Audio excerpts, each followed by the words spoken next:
नमस्कार, मी सोनाली सागर शिंदे, राहणार कवठे दामोदर तालुका संगमनेर, जिल्हा अहमदनगर. मी तुमच्या समोर विषय मांडते की डॉक्टर बाबासाहेब आंबेडकर आणि अर्थव्यवस्था. हवा वेगाने नव्हती, हवेपेक्षाही त्यांचा वेग होता.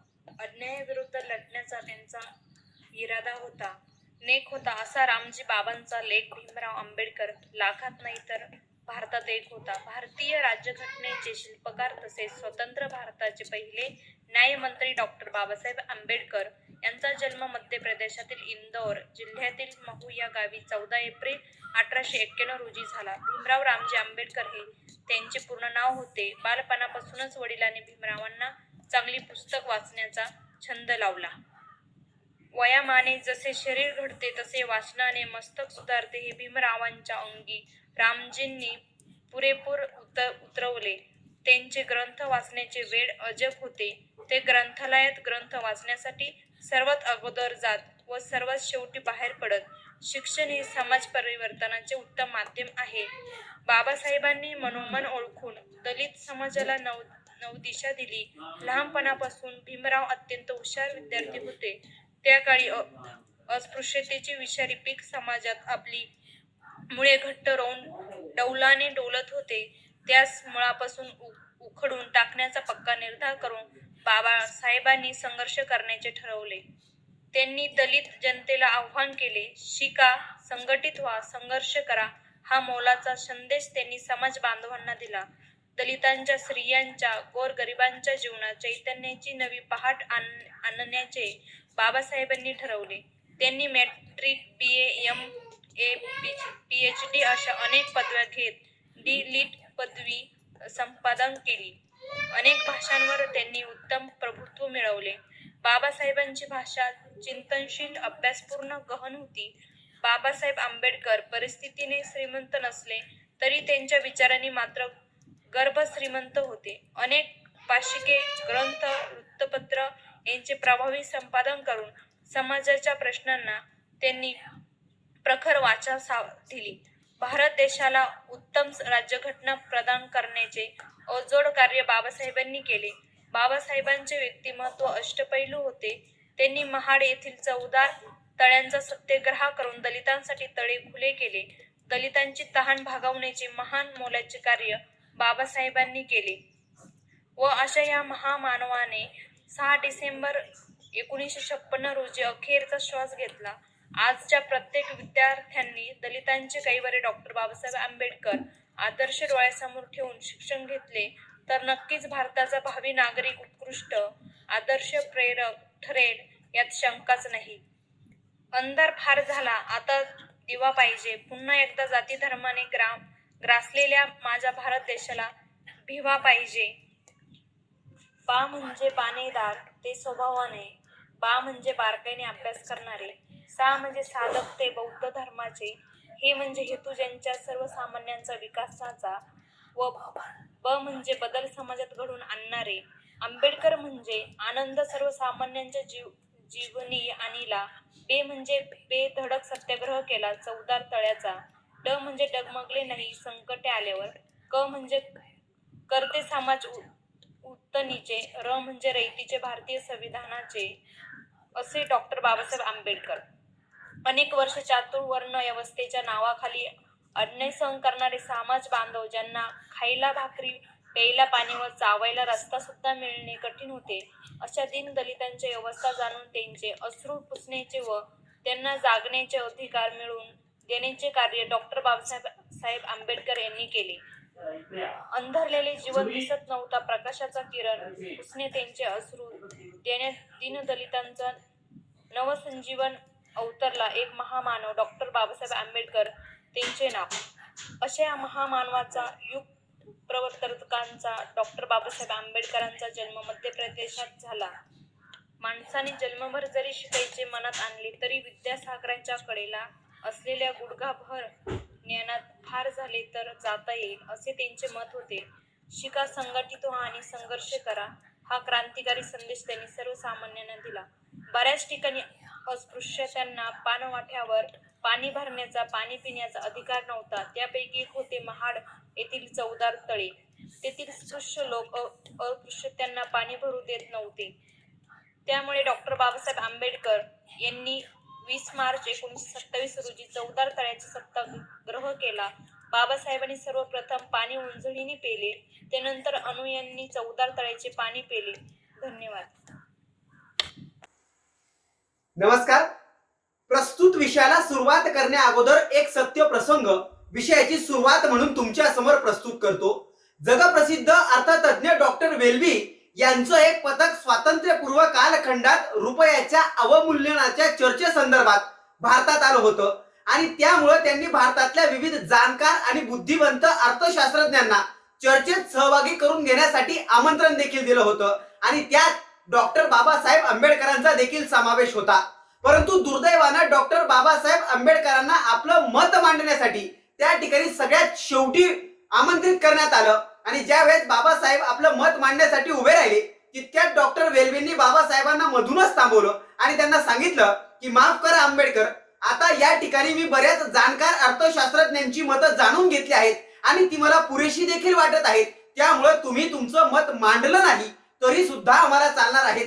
डॉक्टर बाबासाहेब आंबेडकरांनी अत्यंत नम्रपणे वेल्बींना सांगितलं की ठीक आहे, काहीच हरकत नाही, परंतु मी इतकंच सांगू इच्छितो की तुम्ही ज्या जाणकार बुद्धिवंत अर्थशास्त्रज्ञांची मतं जाणून घेतली आहेत आणि त्या अर्थशास्त्रज्ञांनी ज्या पुस्तकांच्या संदर्भांच्या आधारे तुम्ही ती मतं नोंदवली आहेत ना, त्या पुस्तकांचा लेखक मी आहे. शेवटी वेल्बींना आपली चूक लक्षात येते आणि डॉक्टर वेल्बी बाबासाहेबांची मतं समजून घेतात आणि जाणून घेतात. त्याच महान अर्थशास्त्रज्ञावर बोलण्यासाठी उभा आहे मी जगताप प्रसाद देवीदास. विषय बोलतोय डॉक्टर बाबासाहेब आंबेडकर आणि अर्थव्यवस्था. मित्रांनो, काल्पनिक चित्रपटातल्या एखाद्या नायकाप्रमाणे महापुरुषांना देखील एखाद्या विशिष्ट साच्यात बसवण्यासाठी आपला समाज हा नेहमीच आतुरलेला असतो. वैयक्तिक स्वरूपात, सामूहिक स्वरूपात पसरलेला बौद्धिक आळस हे त्या मागचं सगळ्यात मोठं कारण मला वाटतं. एखाद्या महापुरुषाला जर का एखाद्या साच्यात बंदिस्त केलं तर नंतर त्या महापुरुषावर स्वतंत्र कार्यमीमांसा करायची आम्हाला गरजच भासत नाही. आणि याच साच्याच्या दृष्टिकोनातून आपण जर का पाहिलं तर भारतात सर्वाधिक अन्याय झालेले महापुरुष म्हणजेच डॉक्टर बाबासाहेब आंबेडकर आहेत.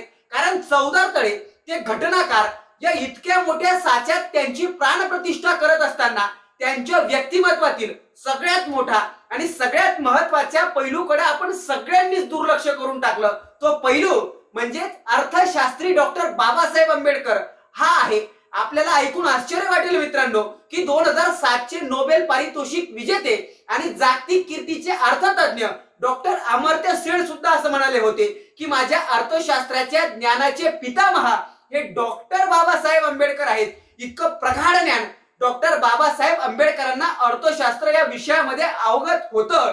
ही गोष्ट आपण लक्षात घेतली पाहिजे. डॉक्टर बाबासाहेब आंबेडकर हे शिक्षणाने सुद्धा अर्थशास्त्री होते. त्यांनी मुंबई विद्यापीठातून अर्थशास्त्र आणि राज्यशास्त्राची पदवी प्राप्त केल्यानंतर जगातल्या 2 मोठ्या विद्यापीठांमध्ये त्यांना अर्थशास्त्राचं उच्च शिक्षण घेता आलं होतं. कोलंबिया विद्यापीठातल्या जेमतेम 3 वर्षांच्या कालावधीमध्ये डॉक्टर बाबासाहेब आंबेडकरांनी अर्थशास्त्राच्या संबंधितले 29 अभ्यासक्रम 3 वर्षात पूर्ण केले होते. म्हणजे दर वर्षाला 10.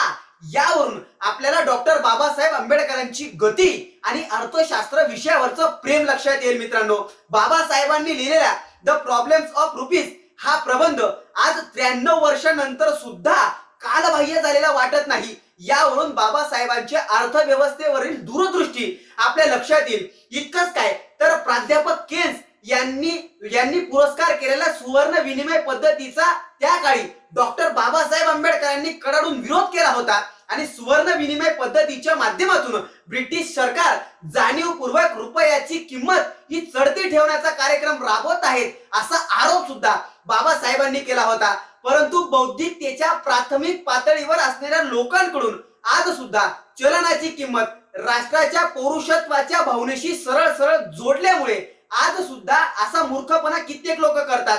त्यामुळं अमुक सरकार आलं की चलनाची किंमत डॉलरच्या किमतीला जाईल अशा बाजार गप्पा आपल्याला आज सुद्धा ऐकायला मिळतात. मात्र चलनाचं अवमूल्यन झालं पाहिजे, चलनाची किंमत ही डॉलरच्या तुलनेत कमीच राहिली पाहिजे, तेव्हाच आपली भारतीय अर्थव्यवस्था खेळती राहील असं परखड मत मांडणारा अर्थशास्त्रज्ञ भारताच्या इतिहासात जर कोणी असेल तर ते फक्त आणि फक्त डॉक्टर बाबासाहेब आंबेडकर आहेत.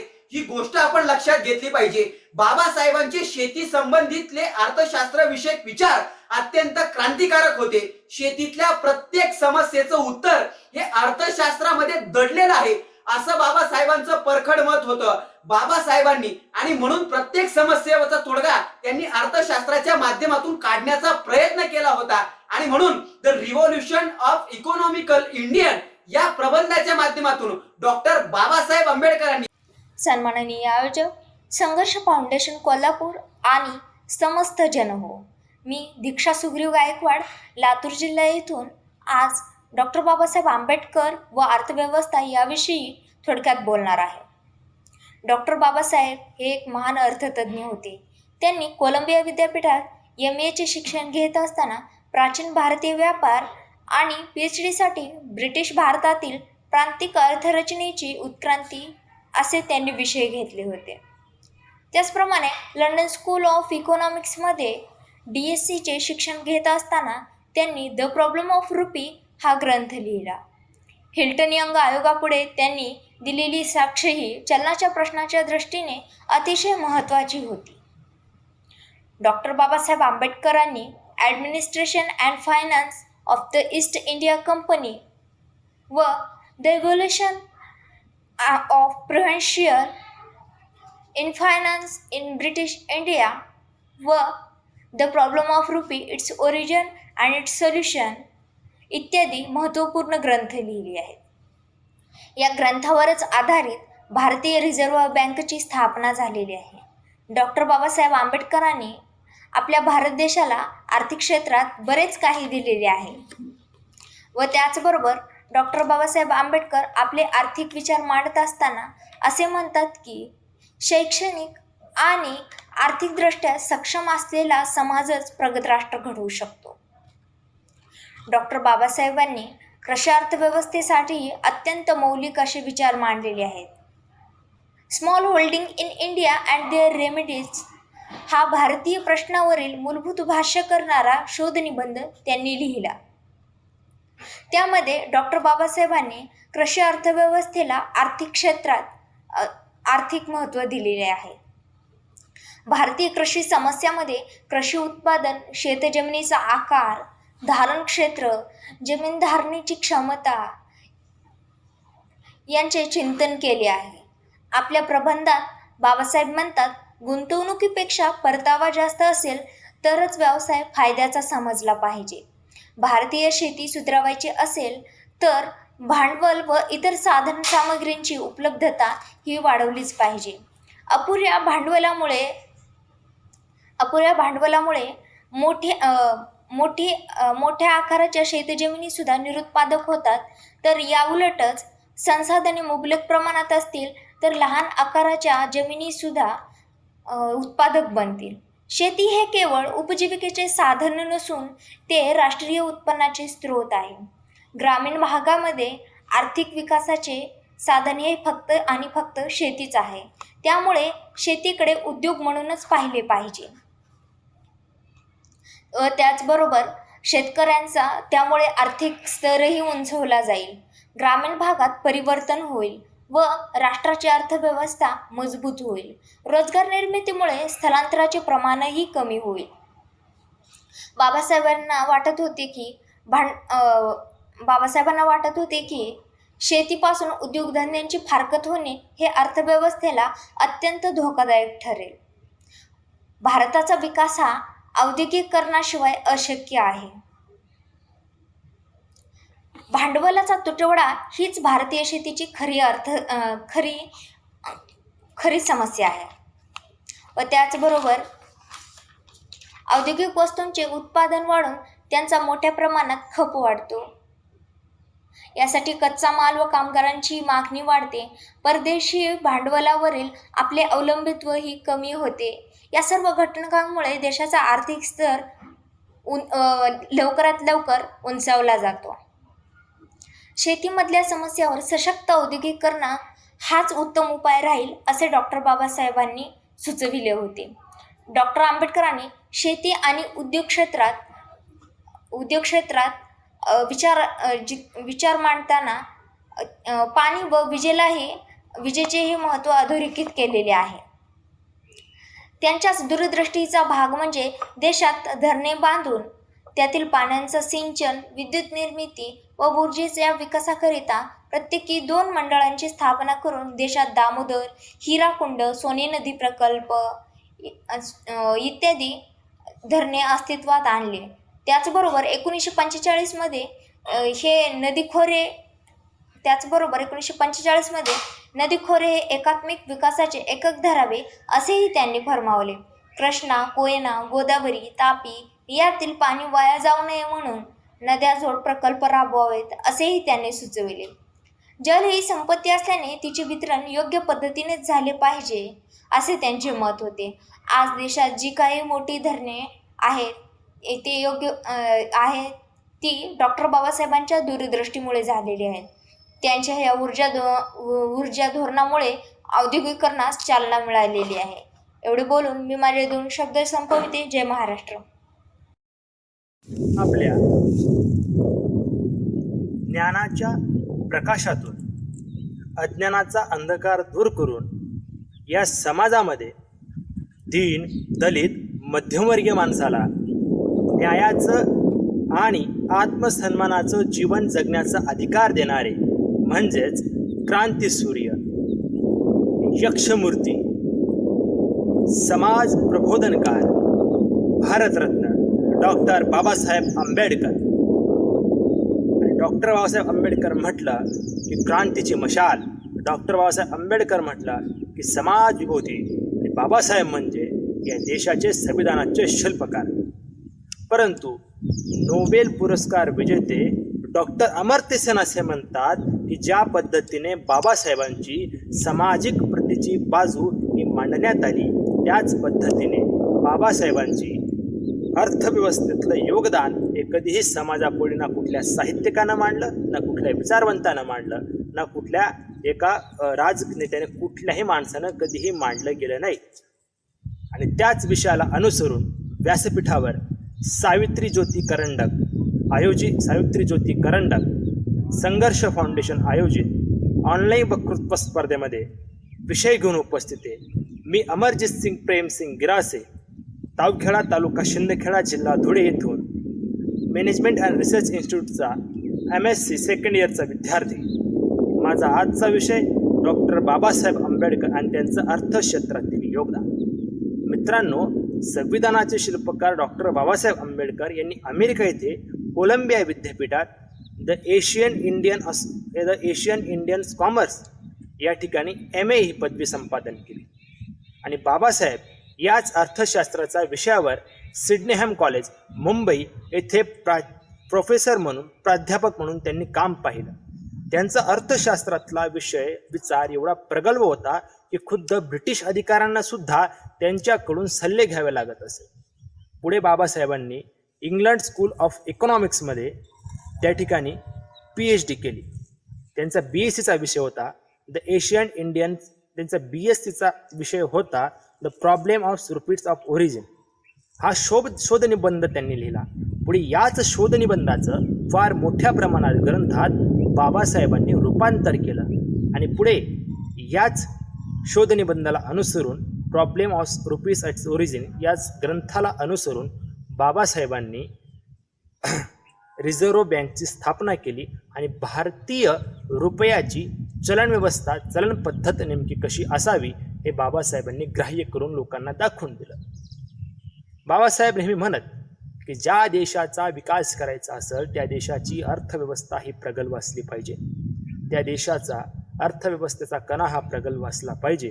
आणि म्हणून बाबासाहेबांनी नेहमी समाज व्यवस्थेच्या ढाच्याबरोबर अर्थव्यवस्थेचा ढाचा हा कशा पद्धतीने मजबूत असन याकडे बारकाईने लक्ष दिलं.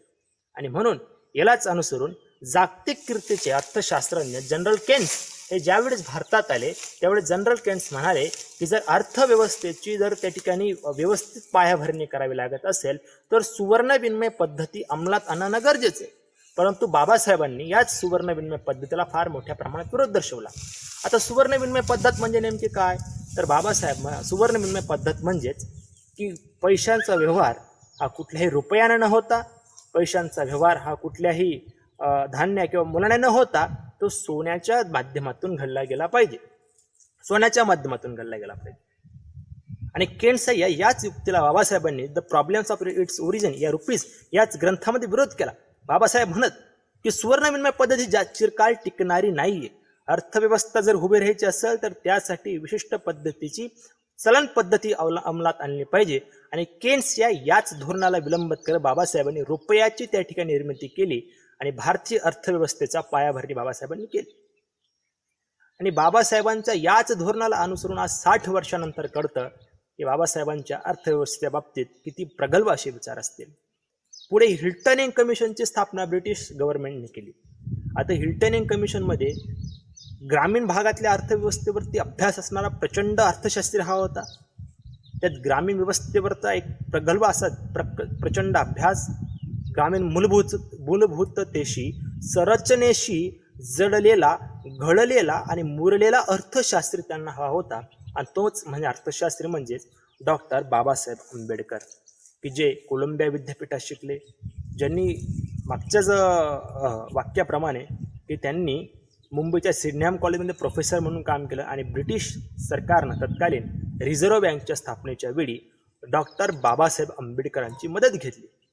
डॉक्टर बाबासाहेब आंबेडकरांनी the problem of rupees its origin हा ग्रंथ फार महत्त्वाचा आहे. याच ग्रंथाचा आधार घेत बाबासाहेबांनी म्हटलं की खेड्यापाड्याची जर खेड्यागावाची अर्थव्यवस्था ही सुधरवायची आणि सुदृढ करायची असेल तर तिथल्या लोकांच्या जडणघडणीतला प्रत्येक विषयाचा महत्त्वपूर्ण अभ्यास केला गेला पाहिजे. आणि हिल्टन अँड कमिशनसमोर बाबासाहेबांनी हे विचार मांडले आणि सुवर्ण विनिमय पद्धत ही बदलून रुपयाची पद्धती अंमलात आणून आणि खेड्यातली धोरणं, शहरातील उद्योग भागातील कामं आणि शासकीय धोरणं या तिघांचं एक समतोल साध्य करत बाबासाहेबांनी 19 ते 28च्या दरम्यान रिझर्व्ह बँकच्या स्थापनेला हातभार लावला. हिल्टन अँड कमिशन फार पाठबळ त्याच्या बाबासाहेबांच्या मागे सुरू होतं, पण बाबासाहेब त्यावेळेस समाजक्रांतीत व्यस्त होते. तरीसुद्धा भविष्याचा विचार करत बाबासाहेबांनी हिल्टन अँड कमिशनमध्ये आपले योगदान नोंदविलं आणि भारताच्या अर्थव्यवस्थेतला विचार करत भारत सुदृढ कसा होईल हा विचार केला. खरं तर या महामानवाबद्दल बोलणं फार शब्द तोडके आहेत, अपूर्ण आहेत, पण तरीसुद्धा माझा हा तोडका विचार आपल्यापुढे प्रस्तुत केला आहे. आपल्याला आवडलाच असेल अशी अपेक्षा व्यक्त करतो. संयोजकांनी या ठिकाणी मला बोलायला परवानगी दिली त्याबद्दल संयोजकांचे आभार. धन्यवाद.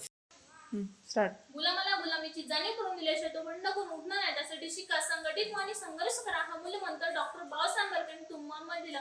तुमच्या आमच्या सुखी समृद्ध जीवनासाठी बाबासाहेबांना कष्ट केलं, घाम काढला, रक्ताचं पाणी केलं.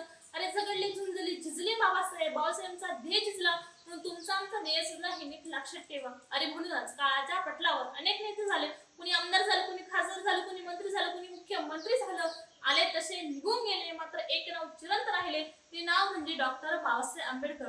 डॉक्टर बाबासाहेब आंबेडकरांनी शेतकऱ्यांना, कष्टकऱ्यांना, काम करणाऱ्या दिनदलितांना जागा केलं. त्यांनी त्यांना स्वतःच्या हक्काची, बुद्धीची, बळाची, ताकदीची जाणीव करून दिली. आणि मग रानातून, वनातून, गावागावातून, डोंगर दऱ्यातून हातात लेखणी घेऊन हा समाज बाहेर पडला. कुणी अधिकारी झालं, कुणी वकील झालं, कुणी इंजिनियर झालं, कुणी डॉक्टर झाला, तर कुणी कलेक्टर झाला. म्हणून सरकशीमध्ये बंदुकीच्या जोरावर आणि हंटरच्या धाकावर सामान्य माणसाला वाघाप्रमाणे जगायला शिकवलं. अनेक माणसंही पाहिली, परंतु कुठल्याही धाकाशिवाय सामान्य माणसाला वाघाप्रमाणे जगायला शिकवणारा एकच वाघ मी पाहिला. त्या वाघाचं नाव आहे डॉक्टर बाबासाहेब आंबेडकर. डॉक्टर बाबासाहेब आंबेडकर कार्य, कर्तृत्व, नेतृत्व, दातृत्व, मातृत्व हिमालयाच्या उंचीत आहे. सह्याद्री बुलंद आणि बलाढ्य आहे. त्यांचा त्याग, त्यांची झुंज, त्यांचा मान सन्मान एवढा मोठा आहे. सरकारी कार्यालयामध्ये फोटो असणारे बरेच नेते झाले, परंतु त्यांचा फोटो देवावर ठेवून त्यांची पूजा जनता करते असे एकच भारतरत्न, विश्वरत्न डॉक्टर बाबासाहेब आंबेडकर. म्हणून रसिक श्रोते नमस्कार. म्हणून मी विषय मांडते डॉक्टर बाबासाहेब आंबेडकर व अर्थशास्त्र. भारतीय राज्यघटने शिल्पकार म्हणून डॉक्टर बाबासाहेब आंबेडकरांना आपण सर्वजण ओळखतो. त्यांच्या ह्या कार्यावर नेहमी बोललं जातं. आपल्या सर्वांना माहित आहे, परंतु त्याही पलीकडे जाऊन डॉक्टर बाबासाहेबांचं कार्य आणि कर्तृत्व महान आहे. त्यांचं कार्य म्हणजे ते घटनाकार, पत्रकार, संसदपटू, लेखक, वक्ते, कामगार, कायदा मंत्री, विचारवंत, तत्वज्ञ, समाजशास्त्र आणि सगळ्यात महत्त्वाची मोलाची कामगिरी त्यांनी अर्थशास्त्रामध्ये केली आहे. असे अनेक जानकारक गोष्टीवर डॉक्टर बाबासाहेबांचं कार्य आहे.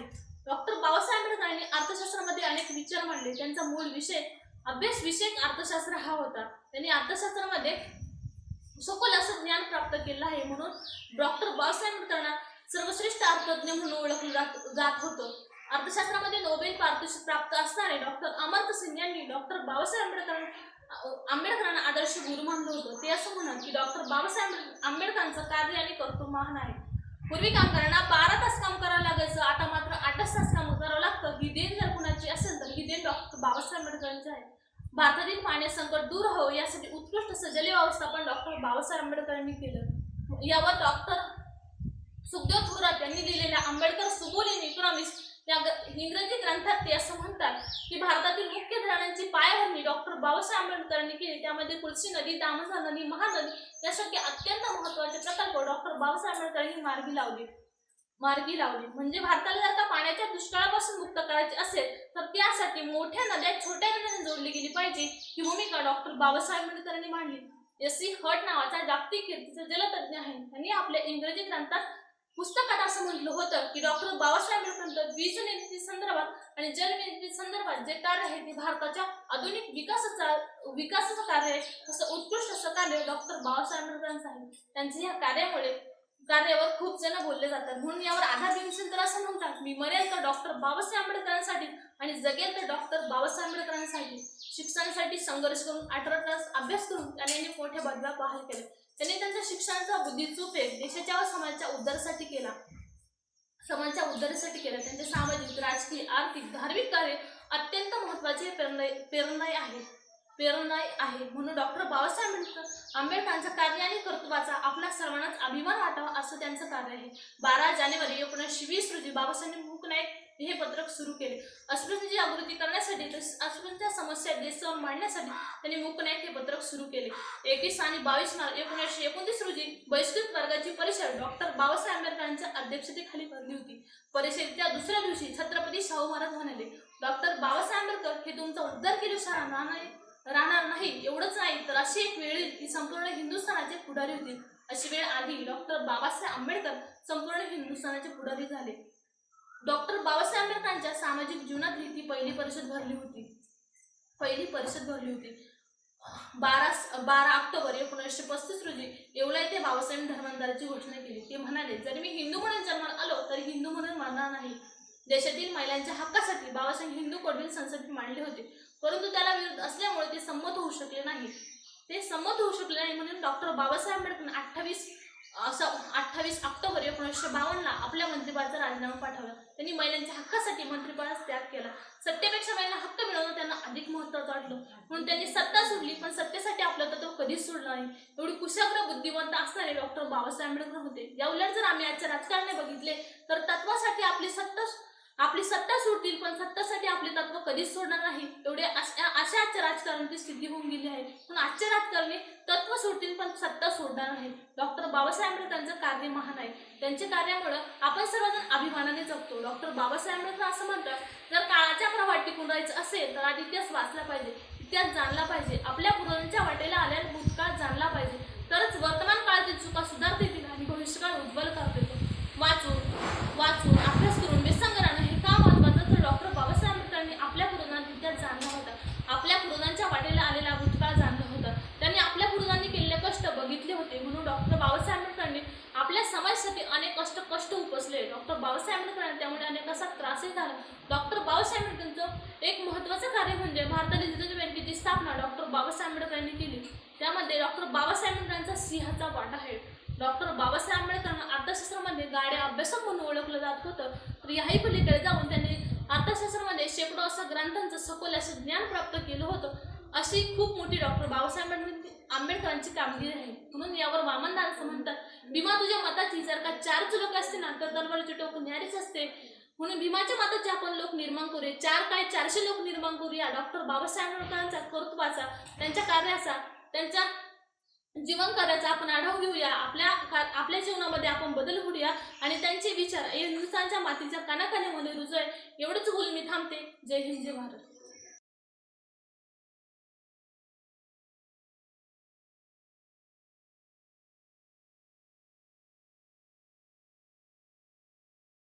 नमस्कार. सप्टेंबर 2014 मध्ये डॉक्टर बाबासाहेब आंबेडकर मेमोरियल लेक्चरमध्ये भारताचे काही काळ अर्थमंत्री असलेले राष्ट्राध्यक्ष प्रणव मुखर्जी यांचं व्याख्यान होतं. व्याख्यानात प्रणव मुखर्जी असं म्हणतात की भारतातील आर्थिक विषमता नष्ट करण्यासाठी भारतामध्ये जे फायनान्स कमिशन स्थापन करण्यात आलं त्या फायनान्स कमिशनला डॉक्टर बाबासाहेब आंबेडकरांची evolution of provincial finance in British India या ग्रंथातील मार्गदर्शक तत्व उपयोगी पडली. 1934 सालचा रिझर्व्ह ऍक्ट सुद्धा डॉक्टर बाबासाहेब आंबेडकरांच्या मार्गदर्शक तत्वावरूनच पारित केला गेला. इतकंच काय तर नोबेल पुरस्कार विजेते अर्थतज्ञ अमर्त्य सेन यांनी आपल्या आर्थिक कारकिर्दीमध्ये डॉक्टर बाबासाहेब आंबेडकरांना आपलं आदर्श मानलं. यावरूनच डॉक्टर बाबासाहेब आंबेडकरांच्या अर्थतज्ञ असल्याची आपल्या डोळ्यासमोर साक्ष उभी राहते. याच डॉक्टर बाबासाहेब आंबेडकरांचं भारतीय अर्थव्यवस्थेतलं योगदान मांडण्यासाठी उभा आहे. नमस्कार, मी रोहन ज्योतिराम कवडे, आप्पासाहेब जेदे महाविद्यालय पुणे.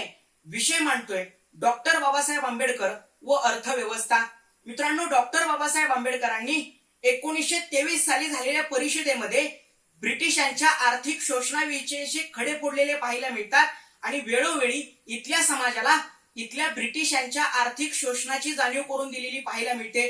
भक्कम वित्त व्यवस्थेशिवाय भक्कम सरकार शक्य नाही आणि भक्कम सरकाराशिवाय भक्कम वित्त व्यवस्था शक्य नाही, असं अर्थव्यवस्थेबद्दल स्वतःचं मत व्यक्त करणाऱ्या डॉक्टर बाबासाहेब आंबेडकरांचं या अर्थव्यवस्थेमध्ये मोलाचं योगदान असलेलं पाहायला मिळतं. कारण डॉक्टर बाबासाहेब आंबेडकर खुद्द स्वतः अर्थशास्त्राचे विद्यार्थी होते.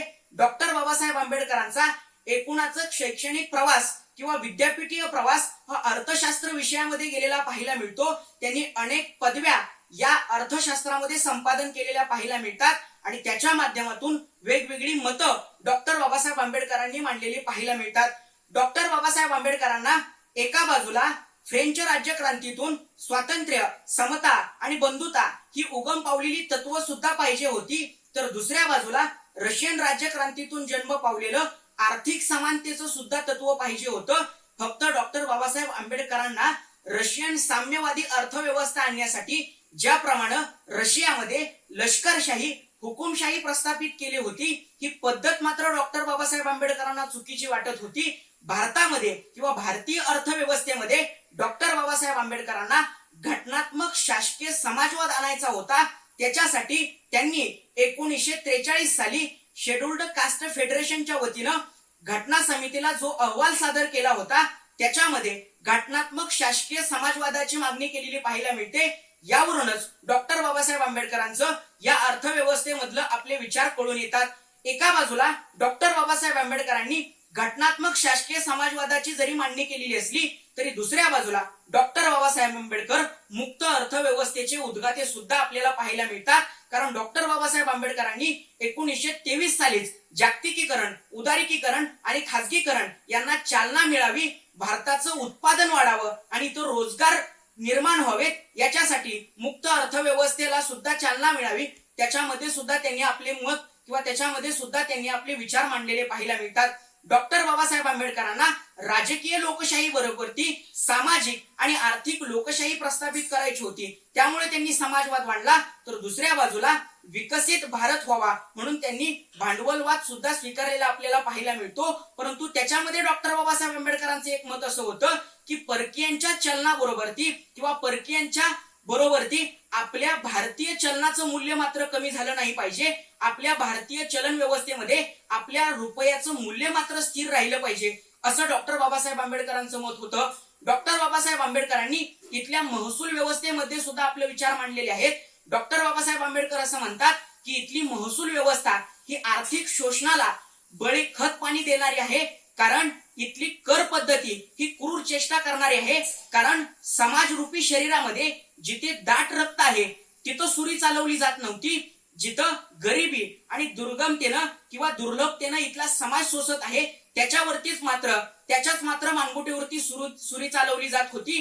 ही पद्धत, ही आर्थिक शोषणाची पद्धत मात्र डॉक्टर बाबासाहेब आंबेडकरांना अमान्य होती. त्यामुळं त्यांनी आर्थिक समानतेचं तत्व या अर्थव्यवस्थेमध्ये आणण्यासाठी प्रयत्न केलेले पाहायला मिळतात. डॉक्टर बाबासाहेब आंबेडकरांनी या अर्थव्यवस्थेमध्ये वेगवेगळ्या टप्प्यावरती आपले वेगवेगळे विचार मांडलेले पाहायला मिळतात. डॉक्टर बाबासाहेब बाबासाहेब आंबेडकरांनी जमीन किमान कायदा असेल किंवा इथले शेतीविषयक धोरण असेल, उद्योगांचं राष्ट्रीयीकरण असेल किंवा इथल्या परदेशी कंपन्यांबाबतचा व्यापार असेल, याच्यामध्ये आपले वेगवेगळे विचार मांडलेले पाहायला मिळतात.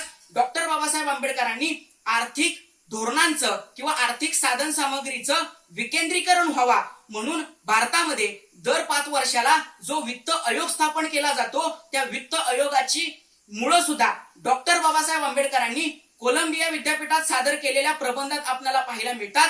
यावरूनच डॉक्टर बाबासाहेब आंबेडकरांचं अर्थव्यवस्थेमध्ये असलेले योगदान आपल्याला पाहायला मिळतं. म्हणजे एकूणातच डॉक्टर बाबासाहेब आंबेडकरांनी आर्थिक नियोजन, वितरण ते त्यातून निर्माण होणारं उत्पादन इथपर्यंत या तीनही प्रणालींमध्ये आपलं मत आणि आपले विचार आपल्याला मांडलेले पाहायला मिळतात. मग आजच्या काळामध्ये डॉक्टर बाबासाहेब आंबेडकरांचे सुद्धा विचार आजच्या अर्थव्यवस्थेला भरारी देऊ शकतात. आज कोरोनाच्या काळामध्ये अर्थव्यवस्था खिळखिळी झालेली असताना इथं सार्वजनिक खर्च सुद्धा तितक्याच प्रमाणात वाढलेला असताना हा सार्वजनिक खर्च अजून वाढवून इथल्या समाजाचं कल्याण साधलं पाहिजे, समाजामध्ये कल्याणकारी योजना आणली पाहिजे, असं त्या काळातलं डॉक्टर बाबासाहेब आंबेडकरांचं मत आजच्या काळामध्ये आपण इथल्या राज्यकर्त्यांनी प्रस्थापित केलं पाहिजे. हे सुद्धा डॉक्टर बाबासाहेब आंबेडकरांनी त्या काळात मांडलेल्या अर्थविषयक धोरणांची फलश्रुती आपल्याला आजच्या काळामध्ये पाहायला मिळते. आजच्या काळामध्ये डॉक्टर बाबासाहेब आंबेडकरांच्या वेगवेगळ्या विचारांची समर्पकता आजच्या अर्थव्यवस्थेमध्ये असलेली पाहायला मिळते. डॉक्टर बाबासाहेब आंबेडकरांची हे अर्थविषयक धोरण आजच्या अर्थकारणींनी लक्षात घ्यावं आणि त्याच्यावरती वेगवेगळी धोरणं राबवून डॉक्टर बाबासाहेब आंबेडकरांचं या अर्थकारणामधलं स्वप्न पूर्ण करावं, एवढाच आशावाद व्यक्त करतो. आणि शेवटी इतकंच म्हणतो, भीमा तुझ्या जन्मामुळे कोटी उद्धरले कोटी कुळे. मनपूर्वक धन्यवाद. नमस्कार मित्रांनो, हजारो वर्षांपासून रयतेला स्वतंत्रपणे जगण्याचं स्वातंत्र्य इथल्या सवर्णांकडून तुमचं, आमचं, सर्वसामान्यांचं, बहुजनांचं हे स्वातंत्र्य हिरावून घेतलं होतं. सर्वसामान्यांना इथं शिक्षणाचा अधिकार नव्हता. तुमच्या आमच्या सारख्या सर्वसामान्यांना, अस्पृश्यांना, दलितांना अन्यायाच्या, दारिद्र्यात आणि अत्याचाराच्या खाईत लोटून इथं डुक्कर, कुत्रा, मांजर यांना दैवत वाचस्थान प्राप्त झालं होतं. माणसाला माणसासारखं माणुसकीने जगण्याचा अधिकार इथं नव्हता. आणि अशा परिस्थितीमध्ये 14 एप्रिल 1891 ते 6 डिसेंबर 1956 या ब्रिटिश शासित कालखंडामध्ये बहुजनांच्या उद्धारासाठी, उन्नतीसाठी आणि विकासासाठी झिजणारे थोर समाज सुधारक, बहुजन समाजाचे उद्धारक, अनेक पदव्यांचा एकनिष्ठ साधक, लोकदक्ष महानायक, न्यायाचा रक्षक, अन्यायाचा निर्भय शत्रू, मानवतेचा मित्र, विघातक रूढींचा विध्वंसक, धुरंधर राजकारणी, भारतीय राज्यघटनेचे शिल्पकार, शिक्षण सम्राट, बुद्धी सम्राट या भारतातच नव्हे तर जगाच्या पटलावरती थोर अर्थतज्ञ डॉक्टर बाबासाहेब आंबेडकर. आणि याच मान अर्थशास्त्राविषयी बोलण्यासाठी आपल्या समोर उभा आहे मी प्रफुल्ल तोताराम माळी. विषय बोलतोय डॉक्टर बाबासाहेब आंबेडकर व अर्थव्यवस्था. मित्रांनो, ज्याप्रमाणे गांधीजींनी भारताला सत्याग्रह शिकविला, लोकमान्यांनी कर्मयोगाचा मार्ग दाखवला, त्याचप्रमाणे समतायोग हा मार्ग दाखवता अन्यायाच्या अंधकारात कितपत पडलेल्या लोकांना त्यांच्या व्यथा वेदना मांडून अर्थशास्त्राचा अभ्यास करून या बाबासाहेबांनी सर्वसामान्य माणसांचा कष्ट सुद्धा दाखवण्याचं काम डॉक्टर बाबासाहेब आंबेडकरांनी केलं. बाबासाहेबांनी दलितांना आत्मविश्वास, स्वावलंबन आणि आत्मसन्मान मिळवून दिला. त्यांनी अमेरिकेत जाऊन धर्मशास्त्र, अर्थशास्त्र, राज्यशास्त्र, तर्कशास्त्र, कायदा, इतिहास अशा अनेक विषयांचा प्रगत अभ्यास केला. परंतु डॉक्टर बाबासाहेब आंबेडकरांचा चिंतनाचा आणि व्यासंगाचा मुख्य विषय अर्थशास्त्र हाच होता. त्यांचे पदव्युत्तर शिक्षणही अर्थशास्त्र याच विषयात झालेले आहे. त्यांनी विद्यार्थी दशेत शैक्षणिक क्षेत्रात द प्रिव्हेन्शियल फायनान्स इन इंडिया हा संशोधन ग्रंथ लिहिला. तर इतकंच काय, त्यांचा अतिशय महत्वाचा the problem of the Rufy या ग्रंथाला DS या पदवीने गौरवण्यात आले. अर्थशास्त्रीय विचारात संबंधित त्यांचा मौल्यवान ग्रंथ आहे history of Indian currency and banking. आणि या ग्रंथामुळे रिझर्व्ह बँक ऑफ इंडिया ही संस्था जन्माला आली.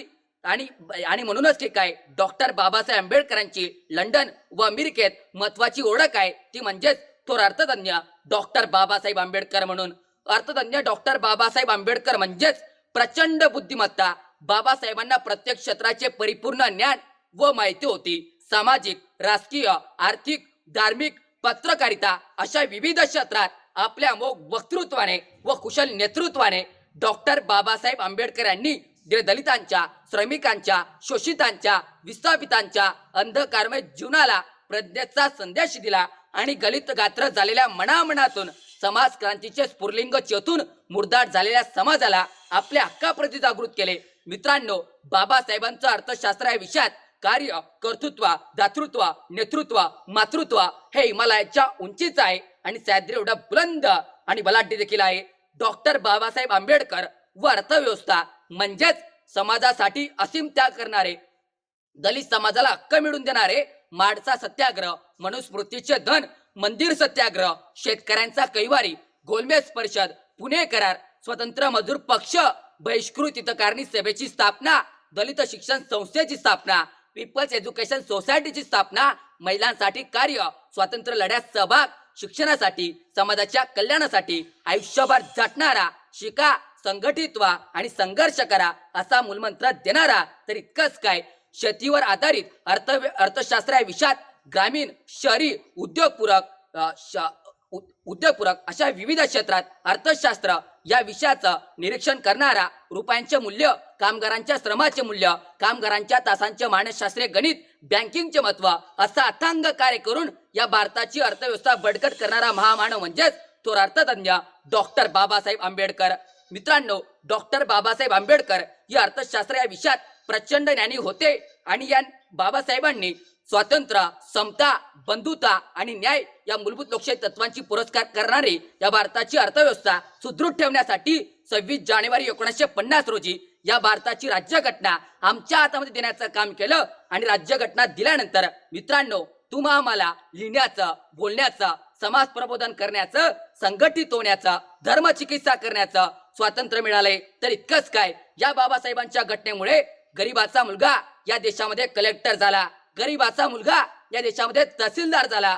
इतकंच काय, तर घराघरासमोर पेपर टाकणारा मुलगा या देशाचा राष्ट्रपती डॉक्टर एपीजे अब्दुल कलाम झाले. तर इतकंच नाही, मेरे भीम ने कलम उठाई तरी देश का संविधान बन गया.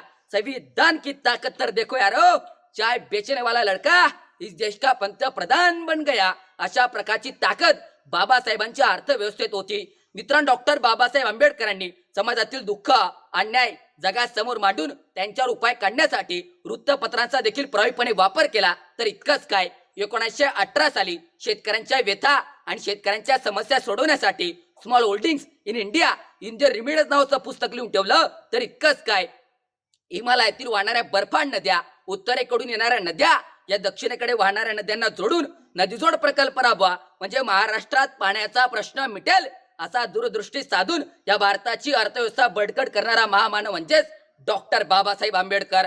मित्रांनो, डॉक्टर बाबासाहेब आंबेडकरांचं आयुष्य हे पाण्यासारखं होतं. पाण्याच्या प्रत्येक थेंबात जशी ताण बागवण्याची क्षमता असते, तसंच डॉक्टर बाबासाहेब आंबेडकरांच्या जीवनातील प्रत्येक क्षण समाजातील बौद्धिक आणि वैचारिक ताण बागविणारा ठरतो. म्हणून आजच्या समाजाने डॉक्टर बाबासाहेब आंबेडकरांचे विचार या आपल्या अंगीकृत करायला हवे. तेव्हा खऱ्या अर्थाने उद्याच्या देशाचे सक्षम युवक आणि सक्षम देश घडेल आणि तो घडावा, एवढाच माफक आशावाद. मनपूर्वक धन्यवाद.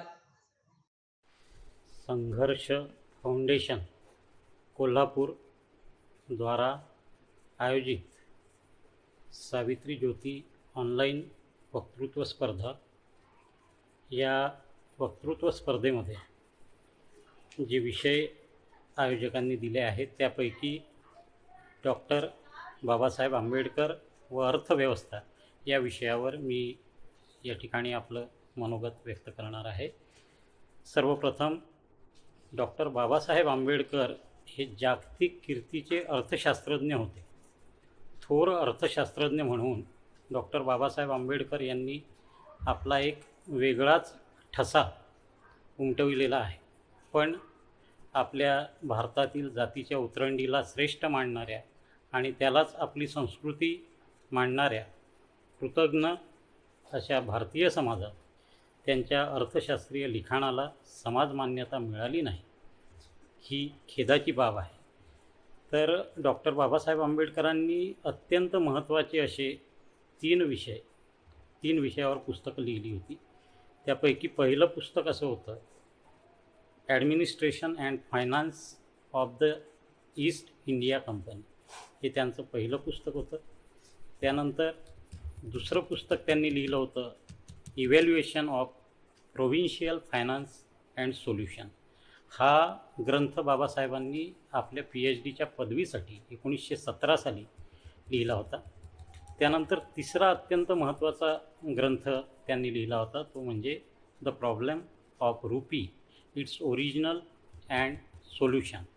हा सुद्धा ग्रंथ बाबासाहेबांनी डॉक्टर ऑफ सायन्सच्या पदवीसाठी 1921 साली लिहिला होता. आणि डॉक्टर बाबासाहेब आंबेडकर यांचं जर तत्त्वज्ञान पाहिलं, त्यांचं एकूण लिखाण जर पाहिलं, तर त्यांची जास्तीत जास्त पदव्या, त्यांचं शिक्षण हे जास्तीत जास्त अर्थशास्त्र या विषयावरच आहे. आणि भारताचं संविधान निर्माण करण्याची जबाबदारी जेव्हा डॉक्टर बाबासाहेब आंबेडकर यांच्याकडे सोपविल्या गेली, तेव्हा 25 नोव्हेंबर 1949ला संविधान सभेतील डॉक्टर बाबासाहेब आंबेडकरांनी जी लोकशाहीची संकल्पना मांडली, ती अशा प्रकारची होती की आम्ही केवळ लोकशाहीने संतुष्ट होऊ नये, आमच्या राजकीय लोकशाहीला सामाजिक लोकशाहीमध्ये रूपांतरित केले पाहिजे. याचा आशय जीवनाच्या त्या मार्गाशी आहे जो स्वातंत्र्य, समता, बंधुता आणि न्याय या सिद्धांतांना मानलं, या सिद्धांतांना अभिज्ञात करतो. हे तीनही मार्ग, स्वातंत्र्य, समता आणि बंधुता, हे तीनही मार्ग एकमेकांपासून पृथक करण्यात येऊ नये असं बाबासाहेब म्हणतात. राजकीय लोकशाहीची व्याख्या करताना किंवा लोकशाहीची व्याख्या अब्राहम लिंकन यांची अत्यंत प्रसिद्ध आहे. अब्राहम लिंकन असं म्हणतात की लोकांद्वारा आणि लोकांकरिता शासन म्हणजे लोकशाही. डॉक्टर बाबासाहेब आंबेडकर म्हणतात, माझ्यापुरतं जर बोलावयाचं झालं तर मी लोकशाहीची व्याख्या निराळ्या पद्धतीने करेन. ते असं म्हणतात की लोकांच्या आर्थिक आणि सामाजिक जीवनात क्रांतिकारक बदल रक्तविहीन मार्गांनी घडवून आणणारी शासन पद्धती म्हणजे लोकशाही होय. आता ही सामाजिक लोकशाही भारतामध्ये निर्माण व्हावी हे संविधानकर्त्या डॉक्टर बाबासाहेब आंबेडकरांचं आणि त्यावेळेच्या सर्व नेत्यांच्या धोरणांचं ते लक्ष होतं. आता डॉक्टर बाबासाहेब आंबेडकर यांनी सामूहिक शेतीची संकल्पना भारतामध्ये मांडली होती. त्यांनी असं म्हटलं होतं की कृषीभूमी ही राज्याच्या मालकीची असेल, कृषी ही सामूहिक कृषी पद्धतीने केली जाईल, त्याचप्रमाणे उद्योग क्षेत्रामध्ये राज्य समाजवादाचा सिद्धांताचा अवलंब केला जाईल. या योजनेनुसार कृषी आणि उद्योग क्षेत्राला राज्याने वित्त पुरवठा केला पाहिजे असं त्यांनी सुचवलं होतं. या स्वप्नावर काय आत्ताची परिस्थिती आपली त्याला पूरक ठरते आहे हे आपण समजून घेऊया. तर यावर्षीचा जो अर्थसंकल्प आहे भारताचा, तो मांडताना आपल्या भारताची जे तिमाहीचा GDP होता, विकासदर होता, तो -23.9 इतका होता. त्यापूर्वीच्या तिमाहीचा जो विकासदर होता तो -7.5% होता. म्हणजे अशा पद्धतीनं आपल्या अर्थव्यवस्थेची या पुढील काळामध्ये, स्वातंत्र्यानंतरच्या किंवा संविधान लागू झाल्यानंतरच्या काळामध्ये जी वाताहत झाली ती अशा प्रकारची आहे. ज्या लोकांनी मागील बजेटला शानदार घोषित केले होते त्यांनीच पुन्हा याही बजेटला शानदार घोषित केलं. अर्थव्यवस्थेची जर खरी स्थिती आपल्याला समजून घ्यायची असेल तर आपल्याला बजेटच्या डिटेल आकड्यावरून ती लक्षात येऊ शकते. या बजेटमध्ये 35,000 करोड व्हॅक्सिनसाठी, म्हणजे आता सध्याचा कोरोनाचा काळ चालू असल्यामुळे 35,000 कोटी व्हॅक्सिनच्या खरेदीसाठी सरकारने राखून ठेवले होते. मागील वर्षी खाजगीकरणाची नीती फार वेगाने कार्यान्वित केली होती. एअर इंडिया विकायला काढली होती पण ती विकली गेली नाही.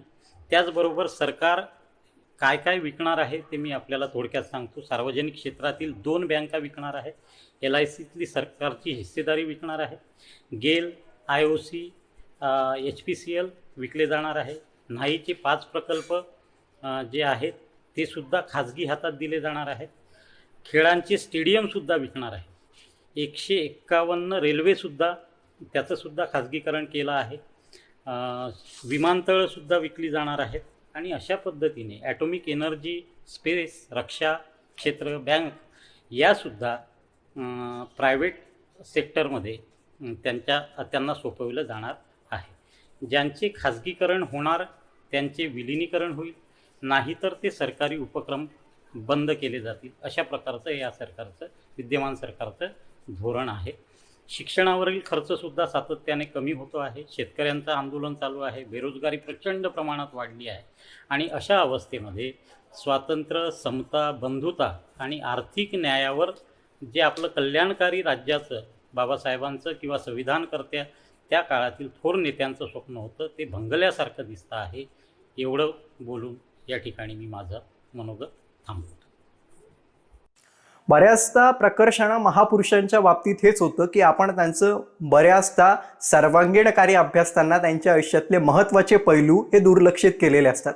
डॉक्टर बाबासाहेब आंबेडकरांच्या बाबतीत जर विचार केला तर त्यांच्या आयुष्यातल्या अनेक सर्वांगीण पैलूंवर आपण संशोधन केलं, अभ्यास केला आणि त्याच्या दृष्टिकोनातनं आपण आज मोठ्या प्रमाणावर प्रबोधन सुद्धा करतोय. पण आज सुद्धा जर आपल्याला रिझर्व्ह बँक ऑफ इंडिया ही त्यांच्याच विचारातनं आलेली फलप्राप्ती आहे हे जर आपल्याला माहिती नसेल तर अर्थात आपण त्यांच्या अर्थशास्त्राला हे बौद्धिकरित्या दुर्लक्षित ठेवलं आहे आणि आपल्याला डॉक्टर बाबासाहेब आंबेडकरांच्या अर्थशास्त्र संबंधित वाचन आणि चिंतन करण्याची गरज आहे. अर्थात तोच विषय तुमच्या समोर घेऊन येतोय. नमस्कार, मी कुमार चौधरी ऋषभ सुशील. विषय बोलतोय डॉक्टर बाबासाहेब आंबेडकर आणि अर्थव्यवस्था. सर्वप्रथम अर्थव्यवस्थेच्या बाबतीत विचार केला तर त्यांनी त्या काळात मोठ्या पद्धतीनं अशा अर्थतज्ञांना हुलकावणी दिली की ज्या अर्थतज्ञांचा त्यावेळेस बोलबाला होता. प्राध्यापक जॉन केन्स हे ज्या वेळेस अर्थतज्ञातले अंतिम अधिकारी मानले जायचे, त्यांच्या सुवर्ण विनिमय पद्धतीला तटस्थपणे नकार दिला. अर्थात हे झालं कशामुळे? ज्यावेळेस डॉक्टर बाबासाहेब आंबेडकरांनी the problem of the RuPay नावाचा प्रबंध लिहिला त्यावेळेस रुपयाचा नेमका प्रॉब्लेम काय, त्याच्या समस्या काय या संबंधित त्यांनी भाष्य केलं आणि त्याच्यात रुपयाची कृत्रिमरित्या ब्रिटिश सरकारनं वाढवलेली किंमत या संबंधित सुद्धा भाष्य केलं आणि असं सांगितलं की ब्रिटिशांनी भारताच्या रुपयाची कृत्रिमरित्या किंमत वाढवणं म्हणजे ब्रिटिश निर्यातकर्त्यांना फायदा आणि भारतीयांना तो तोटा आहे. अर्थात हे सगळं सांगताना डॉक्टर बाबासाहेब आंबेडकरांची मांडणी स्पष्ट होती, अभ्यासपूर्ण होती. त्यामुळे ब्रिटिश सरकारला त्यांच्या संबंधित आयोग नेमावे लागले आणि त्यावर संशोधन सुद्धा करावं लागलं. डॉक्टर बाबासाहेब आंबेडकरांनी सुचवलेल्या सुधारणांमधून रिझर्व्ह बँक ऑफ इंडिया अर्थात जी भारताच्या आज मध्यवर्ती आहे अर्थशास्त्र संबंधित आणि त्याचा एक महत्त्वाचा बिंदू आज मानला जातो, या अर्थशास्त्राच्या बँकेची निर्माण करणं ही सुधारणा रॉयल कमिशनने मान्य केली होती डॉक्टर बाबासाहेब आंबेडकरांसंबंधित 1934ला. त्यानंतर डॉक्टर बाबासाहेब आंबेडकर ज्यावेळेस 1942-1947ला जे माउंट बॅटनच्या आपल्या मंत्रिमंडळात होते त्यावेळेस त्यांनी काय केलं तर त्यावेळेस असणाऱ्या श्रम, विद्युत आणि चल या तीनही खात्यांतून आपल्याला अर्थशास्त्र निर्माण करता येऊ शकतं असा सिद्धांत त्यांनी दिला. त्याचं जर उदाहरण बघायचं झालं तर बंगालमध्ये त्यावेळेस त्यांनी केलेली दामोदर खोऱ्याची प्रकल्प.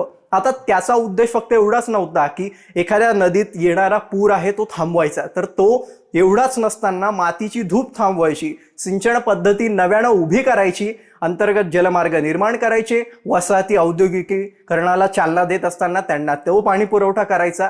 हे सगळं करत असताना डॉक्टर बाबासाहेब आंबेडकरांनी त्यावेळेस राजकीय आणि आर्थिक निर्णय घेतले. ते कार्य त्यांचं आमूलाग्र महत्त्वाचं ठरलं कारण त्याच्यावरूनच सोन नदीचा प्रकल्प असेल किंवा अन्य प्रकल्पांना सुद्धा मोठ्या प्रमाणावर चालना दिली गेली.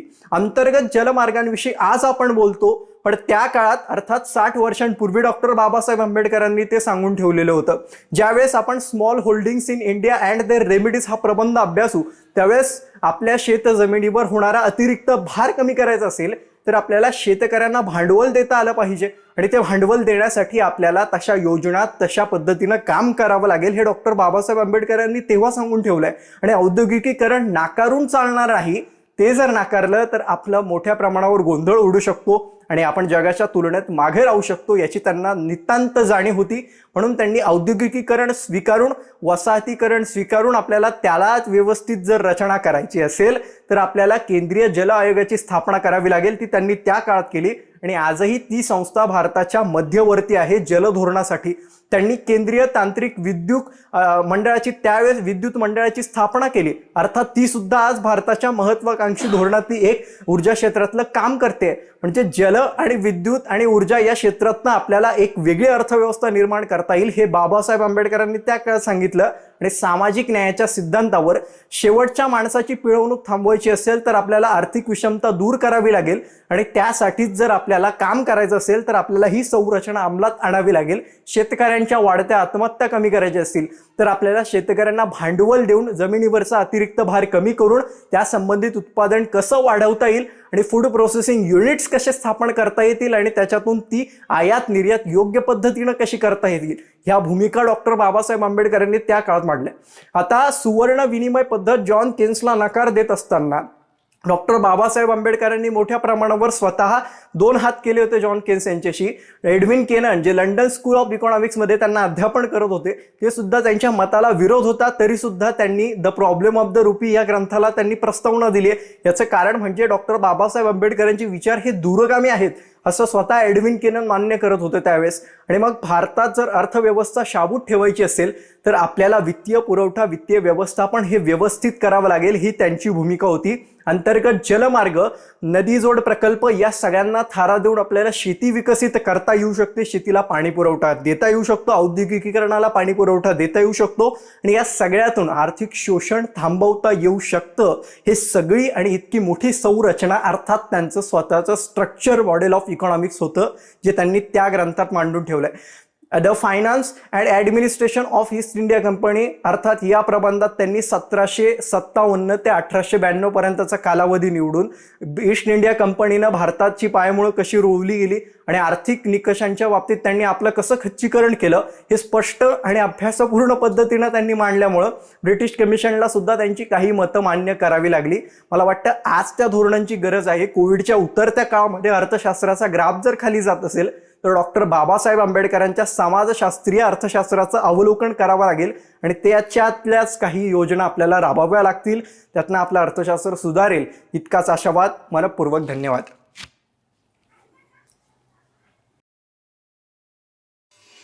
नमस्कार. संघर्ष फाउंडेशन कोल्हापूर आयोजित भव्य ऑनलाईन राज्यस्तरीय वक्तृत्व स्पर्धा 2021 मध्ये मी तनुजा सिकंदर आहिवळे आज आपल्या समोर विषय मांडत आहे डॉक्टर बाबासाहेब आंबेडकर व अर्थव्यवस्था. सुरुवातीला तथागत भगवान गौतम बुद्ध, रयतेचे राजे छत्रपती शिवाजी महाराज, स्त्री शिक्षण देणारे पहिले समाज सुधारक महात्मा फुले व भारतरत्न डॉक्टर बाबासाहेब आंबेडकरांना सर्वप्रथम अभिवादन करते. जरी संकटाची काय रात्र होती, तरी भीमराया तुझी साथ होती. तुझ्या तेवण्याची सुरुवात होती. प्रकाशात माझी पिढी नाहत होती. 14 एप्रिल 1891 साली महू या छोट्याशा गावात भीमाईच्या पोटी 14वे रत्न जन्माला आले. ते म्हणजे दिनजगाचे उद्धारक युंगदर डॉक्टर बाबासाहेब आंबेडकर. अत्यंत प्रतिकूल अशा परिस्थितीत जात असता शाळेत वाईट अनुभव वागणूक याचा मुकाबला करीत होते. असे कटू अनुभव पदरी घेत न डगमगता 1907 साली मॅट्रिकची परीक्षा पास झाले. पुढील शिक्षणासाठी परदेशात गेले असता शिष्यवृत्तीची मुदत संपल्याने त्यांना अर्धवट शिक्षण सोडून परत यावे लागले. तेथे आल्यावर बडोद्यामध्ये सहकारी कचेरीमध्ये काम करू लागले, पण तेथेही अस्पृश्य म्हणून त्यांच्याशी तुच्छतेची वागणूक देण्यात आली. अशा अवस्थेत व्याकुळ झालेल्या बाबासाहेबांना अस्पृश्यतेचे मूलभूत प्रश्न हाती घ्यावा व समाजात तरुणांच्या मनात जागृती निर्माण व्हावी यासाठी मूकनायक व भारत यासारखी पाक्षिके सुरू केली. त्यानंतर अस्पृश्यांना मंदिरामध्ये जाण्यास मनाई होती. त्यासाठी काळाराम मंदिर याचा सत्याग्रह केला. शिवाय तलाव तळ्यावर पाणी पिण्यावर देखील अस्पृश्यांना मनाई होती. तेव्हा महाडच्या चौदार तळ्याचा सत्याग्रह करून नव्या युगास प्रारंभ करून दिला. अशा प्रकारे समाजक्रांतीची लाट अखंड भारतभर पसरवली. कारण त्यांचा अभ्यास इतका प्रचंड होता की भल्या भल्यांना जमणार नाही असे भारतीय संविधान लिहिण्याचे काम करून दाखवले आहे. आणि त्यावरून बाबा किती महान होते त्याचा प्रत्यय आज येतो. एवढे करून सुद्धा अस्पृश्य भेदभाव चालूच होते. एवढे करून सुद्धा अस्पृश्य भेदभाव चालूच होते. हिंदू धर्मातील सामाजिक विषमता या मानवजातीच्या चित्रपटाकडे प्रेक्षक या नात्याने पाहिले असता हा देश केवळ विषमतेचे माहेरघर आहे असे दिसते. शिवाय त्यावेळी अनिष्ट चाली रीती स्तोम इतके माजले होते की नीच मानल्या जाणाऱ्या जातीला पायदळी तुडवून स्वतःचा उत्कर्ष करण्यास ही स्पृश्यांना मज्जा वाटायची. तेव्हा 1935च्या येवले या गावात परिषद घेऊन आपल्या अनुयांना निक्षून सांगितले, मी हिंदू म्हणून जन्मलो पण हिंदू म्हणून मरणार नाही असे सांगून धर्मतारांची घोषणा केली. डॉक्टर बाबासाहेब आंबेडकरांनी अर्थशास्त्रामध्ये अनेक पदव्या प्राप्त केल्या. अर्थशास्त्रामध्ये परदेशात डॉक्टरेट पदवी मिळवणारे ते पहिले भारतीय होते. अर्थशास्त्रामध्ये प्राध्यापक म्हणूनही त्यांनी शिकवणी केली होती. अर्थशास्त्रज्ञ म्हणून त्यांनी असा युक्तिवाद केला की औद्योगिकरण आणि कृषी वाढ भारतीय अर्थव्यवस्थेत वाढ करू शकतात. त्यांनी भारतीय प्राथमिक उद्योग म्हणून शेतीमधील गुंतवणुकीवर भर दिला. शरद पवार यांच्या मते डॉक्टर आंबेडकरांच्या दृष्टिकोनाने सरकारला अन्नधान्य सुरक्षा उद्दिष्टे प्राप्त होण्यात मदत केली. आंबेडकरांनी राष्ट्रीय आर्थिक आणि सामाजिक विकासाचे समर्थन केले. शिक्षण, सार्वजनिक स्वच्छता, सामुदायिक स्वास्थ्य, निवासस्थानी मूलभूत म्हणून जोर दिला. ब्रिटिश शासनाच्या होणाऱ्या उद्योगाच्या नुकसानाची गणना केली. डॉक्टर बाबासाहेब आंबेडकरांनी अर्थशास्त्रावर 3 पुस्तके लिहिली. पहिलं, ईस्ट इंडिया कंपनीने भारतातील प्रशासन व अर्थकारण. दुसरं, ब्रिटिश भारतातील प्रांतीय आर्थिक उत्क्रांती. तिसरं, द प्रॉब्लेम ऑफ रुपी. या पुस्तकांमध्ये भारतीय अर्थव्यवस्थेसंबंधीचे मूलगामी चिंतन केले आहे. 1921 नंतर डॉक्टर बाबासाहेब आंबेडकरांनी अर्थशास्त्रज्ञ सोडून राजकारण पत्करले. द प्रॉब्लेम ऑफ रुपी, रुपयांची समस्या, डॉक्टर आंबेडकरांनी शोध प्रबंध केला. तो त्यांनी ऑक्टोबर 1922 मध्ये लंडन स्कूल ऑफ इकॉनॉमिक्स मध्ये डॉक्टर ऑफ सायन्स या पदवीसाठी प्रस्तुत केला होता. हा प्रबंध 1923 मध्ये पुस्तक रूपात प्रकाशित झाला. या ग्रंथात डॉक्टर बाबासाहेब आंबेडकरांनी असे स्पष्ट केले आहे की मुद्रा समस्यांच्या अंतिम निर्णयात कशा प्रकारे ब्रिटिश शासनाने भारतातील रुपयांची किंमत पाऊंड सोबत जोडून आपला जास्तीत जास्त फायदा होण्याचा मार्ग निवडला. त्यांच्या या हेराफेरीत भारतीय नागरिकांना आर्थिक नुकसान झाले. अशा प्रकारे भारतातील संपत्ती ब्रिटिश सरकारच्या व ब्रिटिश जनतेच्या ताब्यात गेली. 1930, 31, 32 मध्ये डॉक्टर बाबासाहेब आंबेडकर अस्पृश्यांचे प्रतिनिधी म्हणून लंडन येथे हजर होते. 1932 मध्ये मुखेड सत्याग्रह केला.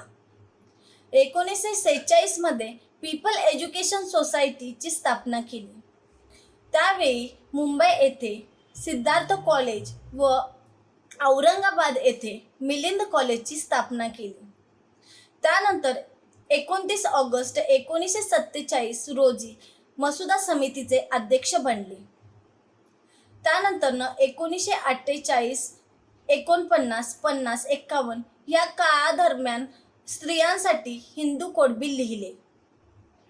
14 ऑक्टोबर 1956 रोजी लाखो अन्यांना सोबत घेऊन नागपूर येथे बौद्ध धर्माची दीक्षा घेतली.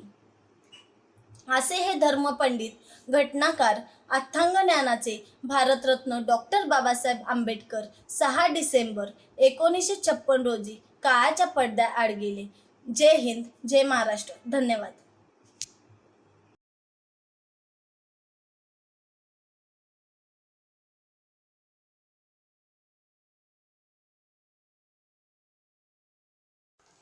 नमस्कार, मी कुमारी रेणुका विनोद धुमाळ, श्री सरस्वती भुवन विज्ञान महाविद्यालय औरंगाबाद, इयत्ता 12वीची विद्यार्थिनी.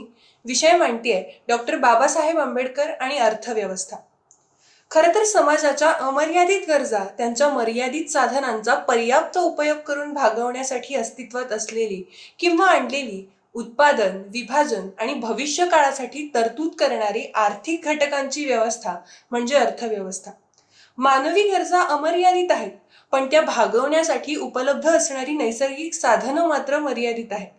त्यामुळे सगळ्यांच्या सगळ्या गरजा संपूर्णपणे भागवता येणं हे कधीच शक्य नाही. अशा परिस्थितीत कुठल्या वस्तूंच्या, कुठल्या सेवांच्या उत्पादनास प्राधान्य द्यायचं आणि त्यांचं किती प्रमाणात उत्पादन घ्यायचं हे अर्थव्यवस्थेचं महत्त्वाचं कार्य आहे. त्यातल्या त्यात भारताची अर्थव्यवस्था ही अतिशय वैविध्यपूर्ण आढळून येते. शेती, हस्तव्यवसाय, कापड गिरण्या, उद्योगधंदे, उत्पादन आणि वेगवेगळ्या प्रकारच्या सेवा अशा अनेक गोष्टींचा यामध्ये समावेश होतो. आजही भारतात काम करणाऱ्या लोकांपैकी 2/3 लोकांचा उदरनिर्वाह हा शेती किंवा शेतीवर आधारित इतर उद्योगांवर अवलंबून आहे. त्यामुळे अशा या शेतीवर आधारित असणाऱ्या भारतीय अर्थव्यवस्थेला अधिकाधिक विकसित करण्याचं काम केलंय ते म्हणजे डॉक्टर बाबासाहेब आंबेडकरांनी. भारतीय राज्यघटनेचे शिल्पकार आणि दलितोद्धारक ही डॉक्टर बाबासाहेब आंबेडकरांची रूपं सर्व परिचित आहेत. पण डॉक्टर बाबासाहेब आंबेडकर हे केवळ सामाजिक विचारवंतच नसून ते एक थोर अर्थशास्त्रज्ञ सुद्धा होते. त्यांच्या अर्थशास्त्रीय विचारांचा आधार म्हणजे समाजातला सर्वसामान्य माणूस होय. त्यांनी आपल्या आर्थिक विचारांमध्ये समाजातल्या सर्वसामान्य माणसाच्या विकासाचा विचार केला. शोषित, पीडित आणि कामगारांच्या प्रति तळमळ व्यक्त केली आहे.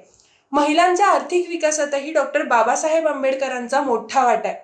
आर्थिक क्षेत्रात स्त्रियांना भागीदारी आणि समाजात समानता दिल्याशिवाय स्त्रियांची प्रगती होऊ शकत नाही.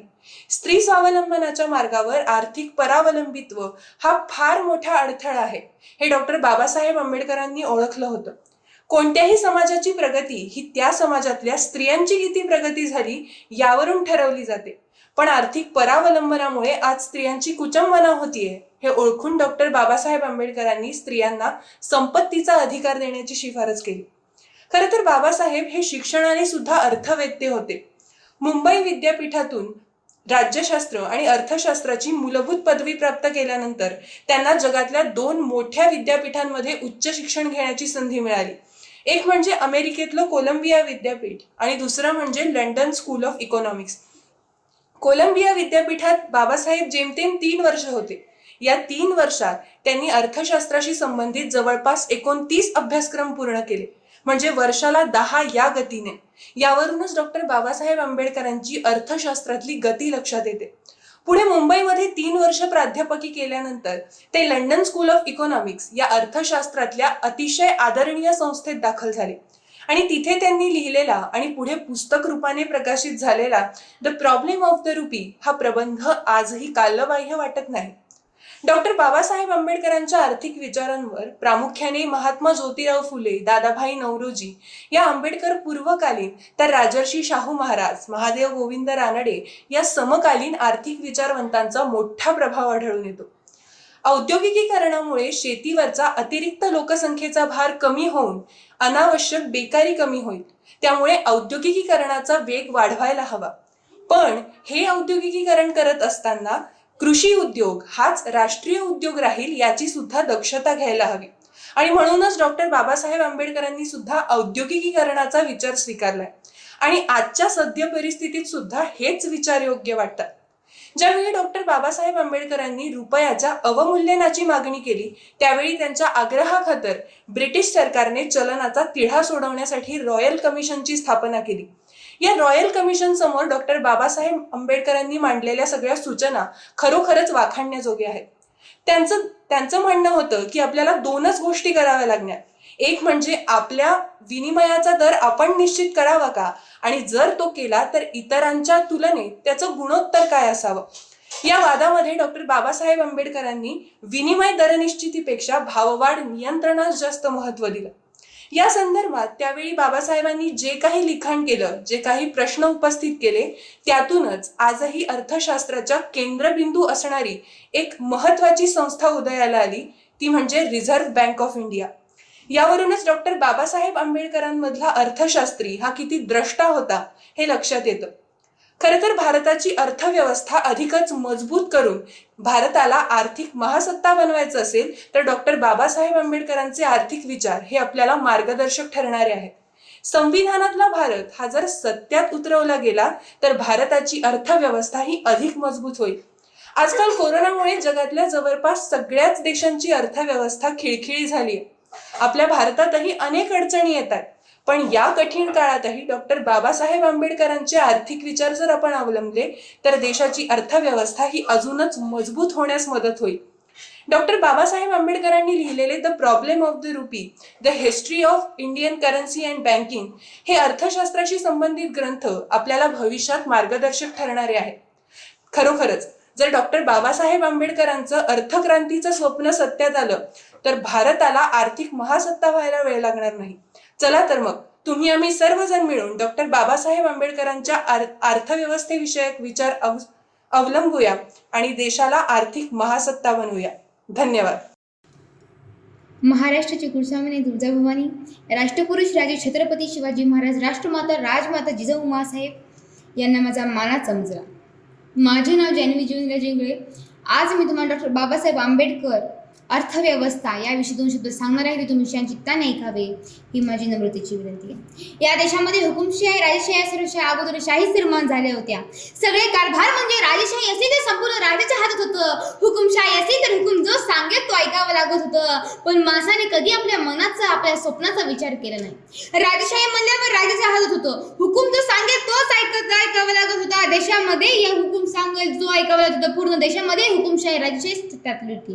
अशाच वेळी एक सुंदर रत्न जन्माला आले. त्याचे नाव म्हणजे डॉक्टर बाबासाहेब आंबेडकर. डॉक्टर बाबासाहेब आंबेडकरांचं नाव भीमराव रामजी आंबेडकर. भारतीय घटनेचे शिल्पकार, दलितांचे कैवारी, दलित विरोधक अशा विविध रूपांनी आपल्याला सुपरिचित असणारे डॉक्टर बाबासाहेब आंबेडकर यांचे पूर्ण नाव भीमराव रामजी आंबेडकर. यांचा जन्म 14 एप्रिल 1891 रोजी मध्य प्रदेशातील महू या गावी झाला. भारताचे संविधान लिहिलेले डॉक्टर बाबासाहेब आंबेडकर यांनी आपल्या देशात एक नवीन शाही निर्माण केली, ती म्हणजे लोकशाही. आपल्या देशाचा कारभार संविधानामुळे सुरू झाला. लोकांच्या मतावर या देशाचा पंतप्रधान, राष्ट्रपती यासारख्या पातळीवर लोकांच्या मनातलेच निवडून येईल. प्रत्येक पुढारी, प्रत्येक नेता हा संविधानाच्या माहितीनुसार चालतो. आता म्हणावे लागेल चालत होता. कारण आताचा नेता इलेक्शन आलं की घरात फिरणार, मत द्या मत द्या, पण इलेक्शन संपलं की घरासमोर काळं कुत्रा नसतं. कारण आताचे नेते चहाच्या केटलीवर, मटणाच्या ताटलीवर आणि दारूच्या बाटलीवर असतात. हे जर असंच राहिलं तर या देशाचा कारभार कसा चालायचा ही तर आपल्या खरी देशाची शोकांतिका म्हणावी लागेल. डॉक्टर बाबासाहेब आंबेडकरांच्या काळात चातुर्य, वैन्य, जातीभेद, अस्पृश्यता असे जामशाही या वाईट रीतीचे अधिराज्य निर्माण झाले होते. त्या काळी दलित, आदिवासी, भटके, विमुक्त हे सर्वच हाराकिच्यांनी अस्पृश्यता, दास्य, अज्ञान यात खितपत पडले होते. या सर्व समाज एक अत्यंत निष्ठेत लोळा गोळा झाला होता. त्यावेळी आंबेडकरांनी आपल्या तेजस्वी विचारांनी या समाजाच्या प्राणांमध्ये फुंकर घालून चेतना आणली. त्यांनी आपल्या अस्पृश्यता बांधवांना अन्याय प्रतिकार व न्याय हक्कासाठी संघर्ष करण्यास जागृत केले. अस्पृश्यता हे या देशाचे नागरिक आहेत व या देशावर इतर कोणाही नागरिकास त्यांचाही अधिकार आहे अशी भीम गर्जना त्यावेळी डॉक्टर बाबासाहेब आंबेडकरांनी केली. अस्पृश्याचे हक्क प्रस्थापित करण्याच्या प्रश्नाचा त्यांनी सर्वाधिक प्राधान्य दिले. भारतीय राज्यघटना तयार करण्यात डॉक्टर बाबासाहेब आंबेडकरांचा सिंहाचा वाटा मानावे लागेल. म्हणून भारतीय घटनेचे शिल्पकार म्हणून आपण त्यांना गौरवितो. प्रौढ दलित व्यक्तीसाठी रात्रशाळा चालविणे, वाचनालय सुरू करणे असे उपक्रम राबवले. पीपल्स एज्युकेशन सोसायटी ही संस्था त्यांनी स्थापन केली. म्हणून मला म्हणावेसे वाटते क्रांती सूर्य तू, शिल्पकार तू, भारताचा मोदी सकमुख नायका. मोडल्या रूढी त्या परंपरा, दिव्य तेज तुझ सकल न्यायदायका. जीवन तुझे यमास प्रेरणा, दाही दिशा तुझीच गर्जना. जुन्या रूढी परंपरा तोडून दलितांचा राष्ट्रीय प्रवाशी जोडून देण्याचे काम आंबेडकरांनी केले. अस्पृश्यतेच्या रूढीचे चटके बसलेल्या स्वतः डॉक्टर बाबासाहेब आंबेडकरांनी व्यापक सामाजिक, राजकीय व शैक्षणिक कार्यामागे अस्पृश्यतेचे हित रक्षण, अस्पृश्य द्वार हा प्रखर प्रेरणा होत्या. आपल्या दलित मुक्ती संग्रामातून त्यांनी दलितांच्या दुःखाला वाचा फोडली, त्यांची अस्मिता जागृत केली. त्यांनी सामाजिक व राजकीय क्षमता व प्रतिष्ठा प्राप्त करून दिली. नव्या सुधारणा व उन्नतीचा मार्ग दाखवून दिला. दलित समाजात सन्मान व स्वाभिमान व तत्वप्रणाली देण्याचं काम त्या काही आंबेडकरांनी केलं. केवळ अस्पृश्यसाठी नव्हे तर रूढीमध्ये भरडल्या जाणाऱ्या कोणत्याच प्रतिष्ठेचे सामाजिक स्थान व स्वातंत्र्य नसणाऱ्या सर्वच भारतीय स्त्रियांसाठी आंबेडकरांनी प्रगतशाली विचार मांडले. त्यांनी भारतीय स्त्रीच्या स्वतःची अस्मितेची मंगलमय पहाट जागवली. तिला तिच्या अर्थपूर्ण अस्तित्वाची जाणीव करून दिली. चूल आणि मूळ सांभाळणारी स्त्री अंतर्मय जीवनातून उन्नतीचा नवाच प्रकाश घेऊ लागली. आंबेडकरांचे केवळ जीवनव्यापी नव्हे तर कायद्यामध्ये समानता मिळवून दिली. डॉक्टर बाबासाहेब आंबेडकरांनी स्त्री आज मुक्तीचा सुटकेचा श्वास टाकू शकली. याचे सर्व श्रेय म्हणजे डॉक्टर बाबासाहेब आंबेडकरांना द्यावे लागते. शेवट जीवनात नवी पहाट नवा प्रकाश घेऊन येणारा हा क्रांती सूर्य दिनांक 6 डिसेंबर 1956 रोजी अस्तगंत झाला. वयाच्या 65व्या वर्षी त्यांचे महानिर्वाण झाले. जाता जाता एवढंच बोलून जाते या देशाची आन भान शान म्हणजे डॉक्टर बाबासाहेब आंबेडकरांनी लिहिलेले संविधान. एवढेच बोलून मी माझे भाषण संपविते. जय हिंद, जय महाराष्ट्र. दलित उद्धारक, प्रज्ञा महासूर्य, विश्वभूषण, योग प्रवर्तक, क्रांतीसूर्य, बोधिसत्व, भारतरत्न असे अनेक सन्मान ज्यांना जनसामान्याकडून प्राप्त झाले. आपल्या देशातील तसेच परदेशातील विद्यापीठांच्या एकापेक्षा एक वरचढ अशा पदव्या मिळवणारे ते एकमेव ठरले. तेही अत्यंत प्रतिकूल परिस्थितीमध्ये मान अपमान तिरस्कार झेलत प्रसंगी उपाशीपोटी राहून त्यांनी या पदव्या केवळ मिळवल्या नव्हे तर खेचून आणल्या. त्यांच्या बाबतीत म्हणावंसं वाटतं, उजाड राणी किमया केलीस मोठी, उजाड राणी किमया केलीस मोठी, भीमा तुझं प्रणाम कोटी कोटी, भीमा तुझं प्रणाम कोटी कोटी. भारतरत्न डॉक्टर बाबासाहेब आंबेडकर यांच्या पवित्र स्मृतीस मी अभिवादन करतो. महात्मा फुले, क्रांतीज्योती सावित्रीबाई फुले आणि छत्रपती शाहू महाराज यांच्या स्मृतीस मी अभिवादन करतो. आणि हा प्लॅटफॉर्म अर्थात ऑनलाईन ज्यांनी उपलब्ध करून दिला ते संघर्ष फाउंडेशन कोल्हापूर यामधील सर्वांनाच मी मनपूर्वक नमस्कार करतो आणि मी माझ्या विषयाकडे बोलतो. आजचा जो निवडलेला मी विषय आहे तो आहे डॉक्टर बाबासाहेब आंबेडकर व अर्थव्यवस्था. 1 एप्रिल 1935 साली भारतीय रिझर्व्ह बँकेची स्थापना झाली. अर्थात याच्यामध्ये महत्त्वपूर्ण वाटा जो आहे तो डॉक्टर बाबासाहेबांचा होता. त्यांनीच या बँकेची रूपरेषा आखली आणि द प्रॉब्लेम्स ऑफ रुपी हा त्यांचा जो प्रबंध होता त्यासाठी त्याचा आधार घेतला गेला. अशा या सर्वश्रेष्ठ अर्थशास्त्राचा सन्मान व्हावा म्हणून बँकेचा स्थापना दिवस हा 1 एप्रिलला प्रतिवर्षी साजरा केला जातो. विश्वयुद्धानंतर भारताची जी अर्थव्यवस्था आहे ती अतिशय कमकुवत झालेली होती. ती मजबूत करण्यासाठी अतिशय सूक्ष्म आणि व्यापक असं सखोल असं त्यांनी नियोजन केले आणि हे नियोजन करत असताना सामान्य माणूस त्यांनी केंद्रबिंदू मानला. त्यामध्येही भारत हा इतर देशापेक्षा वेगळा आहे. त्याच्यामध्ये जात वेगळी आहे, धर्म वेगळा आहे, प्रांत वेगळे आहेत, भाषा वेगळी आहेत.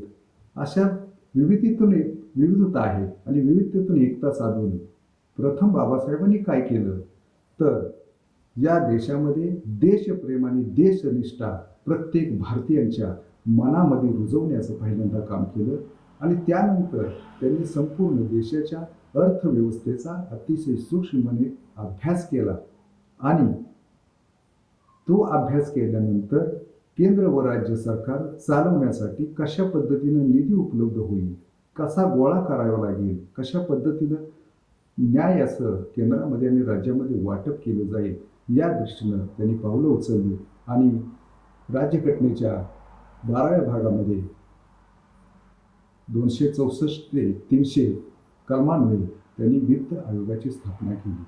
केवळ वित्त आयोगाची स्थापना केली नव्हे तर त्याचं न्याय वाटप होऊन त्यामध्ये आणि प्रत्येक 5 वर्षानंतर त्याचा आढावा घेण्याची सुद्धा तरतूद केली, जेणेकरून त्यामध्ये काही त्रुटी जर राहिल्या तर त्या आपल्याला काढता येतील.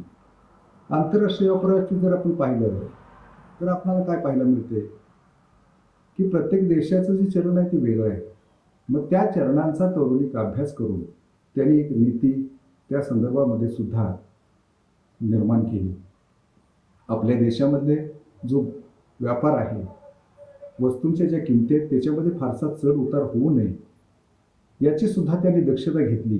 कारण महागाई वाढली तर त्याचा पहिला फटका हा गरिबांना बसतो आणि मग हा जो सामान्य माणूस आहे, गरीब माणूस आहे, त्याला केंद्रबिंदू ठेवून त्यांनी त्या पद्धतीनं नियोजन केलं आणि नियोजन करून त्याला कुठलाही फटका बसू नये याची खबरदारी घेतली गेली. मग बाबासाहेब हे अतिशय अष्टपैलू असे होते, परंतु त्यांच्या विचाराचा जो मूळ गाभा होता तो अर्थशास्त्राचा होता आणि म्हणून त्यांचे जे मार्गदर्शक होते प्राध्यापक एडविन, ते सुद्धा प्रशंसा करत असताना म्हणतात, त्यांच्या देशात वित्तीय क्षेत्रात घडणाऱ्या महत्त्वाच्या ज्या घटना आहेत त्या पार्श्वभूमीवर त्यांनी विषयाची मांडणी जी केली आहे ती अतिशय वस्तुनिष्ठ आणि तटस्थपणे केलेली आहे आणि ती इतर देशांना सुद्धा लागू पडेल अशी आहे. आणि त्यांचा जो अभ्यास आहे तो व्यासकपूर्ण आणि व्यापक स्वरूपाचा आहे आणि एवढा अभ्यास केलेला मला कोणीही आज तागायत ज्ञात नाही असे गौरवोद्गार यांनी त्यांच्या गुरूंनी काढल्याने एक प्रकारे या नामवंत कीर्तिवंत अशा अर्थशास्त्रज्ञाचं गौरव केला असंच मी म्हणेन. आता हा या पद्धतीनं मग आता ह्या त्यांनी जी मांडलेली जी काही कल्पना आहेत, अर्थशास्त्राचे सिद्धांत आहेत, त्याचा वापर होतोय का? तर आजही कोरोनासारखी महाभयंकर अशी स्थिती आज निर्माण झाली आहे, तिथं सुद्धा त्यांचा जो अर्थशास्त्राचा विचार आहे तो निश्चितपणे लागू पडतो. कारण आजची परिस्थिती प्रचंड बिकट आहे. शेकडो माणसं रोज मृत्युमुखी पडत आहेत. एक प्रकारे वैद्यकीय क्षेत्राला आव्हान आहे. अर्थव्यवस्था खचत चाललेली आहे आणि ती थांबवणं कठीण झालेलं आहे. अशामध्ये सुद्धा मग काय अडचणी निर्माण होत आहेत? तर इथं एक वेळ माणूस जगवता येईल, वाचवता येईल कदाचित, परंतु ही बिघडत चाललेली अर्थव्यवस्था. आज उद्योगधंदे बंद आहेत, बाजारपेठा बंद आहेत, शेतीतून उत्पन्न निघत नाही, केवळ जीवनावश्यक वस्तूच चालू आहेत. मग नमस्कार. संघर्ष फाउंडेशन कोल्हापूर यांच्या विद्यमाने सावित्री करंडक आयोजित ऑनलाईन भाषण स्पर्धा ठेवण्यात आलेली आहे. तर मी पटवारी सुलोचना, उदगीर जिल्हा लातूर येथून माझ्या भाषणाचा विषय घेऊन आलेली आहे डॉक्टर बाबासाहेब आंबेडकर आणि अर्थव्यवस्था. तर आपला भारत देशामध्ये 2 कालखंड पडतात. त्यामध्ये स्वातंत्र्यपूर्व कालखंड आणि स्वातंत्र्यानंतरचा कालखंड. तर आपल्या भारत देशामधली अर्थव्यवस्था ही स्वातंत्र्य अगोदरची हे एक फारच कोलमडलेली होती. म्हणजे भारत देशामध्ये दारिद्र्यता ही फार होती. सर्वप्रथम भारत देशामध्ये दारिद्र्य लोकांची भूक मिटविणे हे सगळ्यात मोठा प्रश्न पडलेला होता. आणि त्याचबरोबर जेव्हा भारत देशाला स्वातंत्र्य मिळवण्यात आले तेव्हा पहिल्या पंचवार्षिक योजनेमध्ये ज्या काही योजना बनवण्यात आल्या त्यामध्ये दारिद्र्य रेषा ही मिटवण्याचा प्रयत्न झाला. म्हणजे तिथलं दारिद्र्य कमी करण्याच्या योजना ह्या मोठ्या प्रमाणात राबवण्यात आला आणि प्रत्येक जनतेला, प्रत्येक लोकांना, प्रत्येक व्यक्तीला पोटभर जेवण कसं मिळेल याकडे जास्त भर देण्यात आला. त्यामध्ये अनेक संकटं आली, युद्ध झाले, भारत पाकिस्तान, भारत चीन यामध्ये देखील वेळ गेला आणि अनेक पंचवार्षिक योजना पूर्ण न होता रद्द झाल्या. रद्द झाला म्हणजे त्याचा जे काही अनुकरण आहे, जे काही अंमलात आणायच्या योजना होत्या त्या कमी प्रमाणात आणल्या गेल्या. तर या सगळ्यामध्ये डॉक्टर बाबासाहेब आंबेडकरांचे अर्थव्यवस्था यामध्ये कोणते योगदान आहे ते आपण पाहू.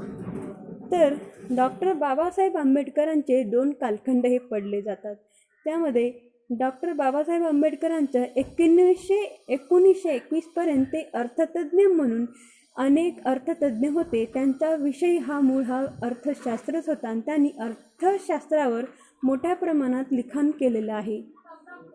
तर त्यामध्ये डॉक्टर बाबासाहेब आंबेडकरांच्या बाबतीत एक जर बोलायचं असेल तर त्यांनी उच्च वर्गातील लोकांविरुद्ध आवाज उठवला, पण त्यामध्ये त्यांनी असं एक सिद्ध केलं की भारताचा आर्थिक विकास का होत नाही हे जर कशामुळे, तर जी श्रमाची विभागणी केलेली आहे, म्हणजे ब्राह्मण आणि ब्राह्मणाचंच कार्य केलं पाहिजे, म्हणजे विद्यादानच केलं पाहिजे, क्षत्रियांनी युद्धाचंच काम केलं पाहिजे आणि वैश्य आणि शूद्रांनी लोहकाम, कुंभारकाम चप्पल शिवणारे म्हणजे चांभार काम, हे सगळे छोटे मोठे कामं वैश्य आणि शूद्राच्या लोकांनीच केलं पाहिजे. आणि तसेच वैश्य आणि शूद्राच्या या जनतेने ब्राह्मणाची आणि क्षत्रियांची त्यांची सेवा करण्यात यावी. यामुळे भारताचा विकास हा मोठ्या प्रमाणात झाला नाही. तर म्हणून डॉक्टर बाबासाहेब आंबेडकरांच्या एक मंत्रावरून दिसून येतं की बहुजन हिताय आणि बहुजन सुखाय या मंत्रातूनच आर्थिक हित पाहणारा जो एक नेता म्हणजे डॉक्टर बाबासाहेब आंबेडकरच. कारण त्यांनी उच्च वर्णीयाविरुद्ध आवाज उठवला, पण त्यामध्ये देखील एक दृष्टिकोन होता. ते सगळ्या पैलूंनी एक श्रेष्ठ मानले जातात, पण त्यामध्ये एक समान धागा होता आणि तो म्हणजे एक आर्थिक हित पाहणारा दृष्टिकोन. आणि म्हणूनच डॉक्टर बाबासाहेब आंबेडकरांनी जेव्हा त्यांना संविधान लिहिण्याचा अधिकार देण्यात आला, तेव्हा त्यांनी सगळ्यांना समान अधिकार देण्याचा प्रयत्न केलेला आहे. त्यामध्ये पदविभिन्नता हे तर त्यांनी खोडूनच टाकलं. कारण ज्यांच्या गुणावरूनच पदं देण्यात यावी आणि ज्या वर्गांचा विकास झालेला नव्हता त्या वर्गाला त्यांनी पुढे आणलं आणि त्यांना ते आरक्षण देऊन ते त्यांना न्याय देण्यात आला.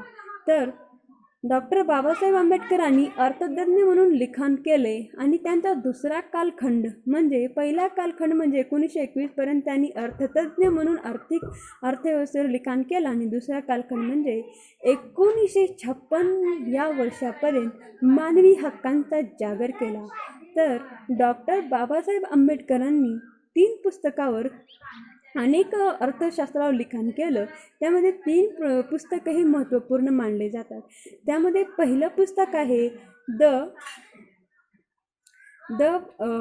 Administration and finance of the East India Company. दुसऱ्या ग्रंथाचं नाव आहे the evolution of provincial in British India आणि तिसऱ्या ग्रंथाचं नाव आहे the problem of the rupee. तर द प्रॉब्लेम वरच्या 2 ग्रंथांचे जे विश्लेषण आहे तो इंग्रजांच्या म्हणजे वित्त व्यवस्थेचं सार्वजनिक वित्त व्यवस्थेचं वर्णन या 2 पुस्तकामध्ये करण्यात आलेलं आहे. आणि तिसरे पुस्तक म्हणजे the problem of the RuPay या पुस्तकाचं अतिशय उत्कृष्ट रीतीने भारतीय अर्थव्यवस्थेचं वर्णन या पुस्तकामध्ये केलेलं आहे. ते वर्णन कशा प्रकारे म्हणजे 1803 ते 1896 या सालापर्यंत भारतामध्ये आर्थिक उत्क्रांती कशी झाली याचे अतिशय उत्कृष्ट चांगल्या रीतीने वर्णन डॉक्टर बाबासाहेब आंबेडकरांनी या पुस्तकामध्ये केलेलं आहे. आणि त्याच पुस्तकाच्या आधारे भारत जेव्हा स्वतंत्र झाला तेव्हा भारताची अर्थव्यवस्था ही पूर्णपणे ढासळून गेलेली होती. भारतामध्ये दारिद्र्यता ही मोठ्या प्रमाणात होती. त्यामध्ये ग्रामीण भाग तर मोठ्या प्रमाणात होतात, पण जे भारतातली जनता आहे ती 70% भुकेनं राहत होती.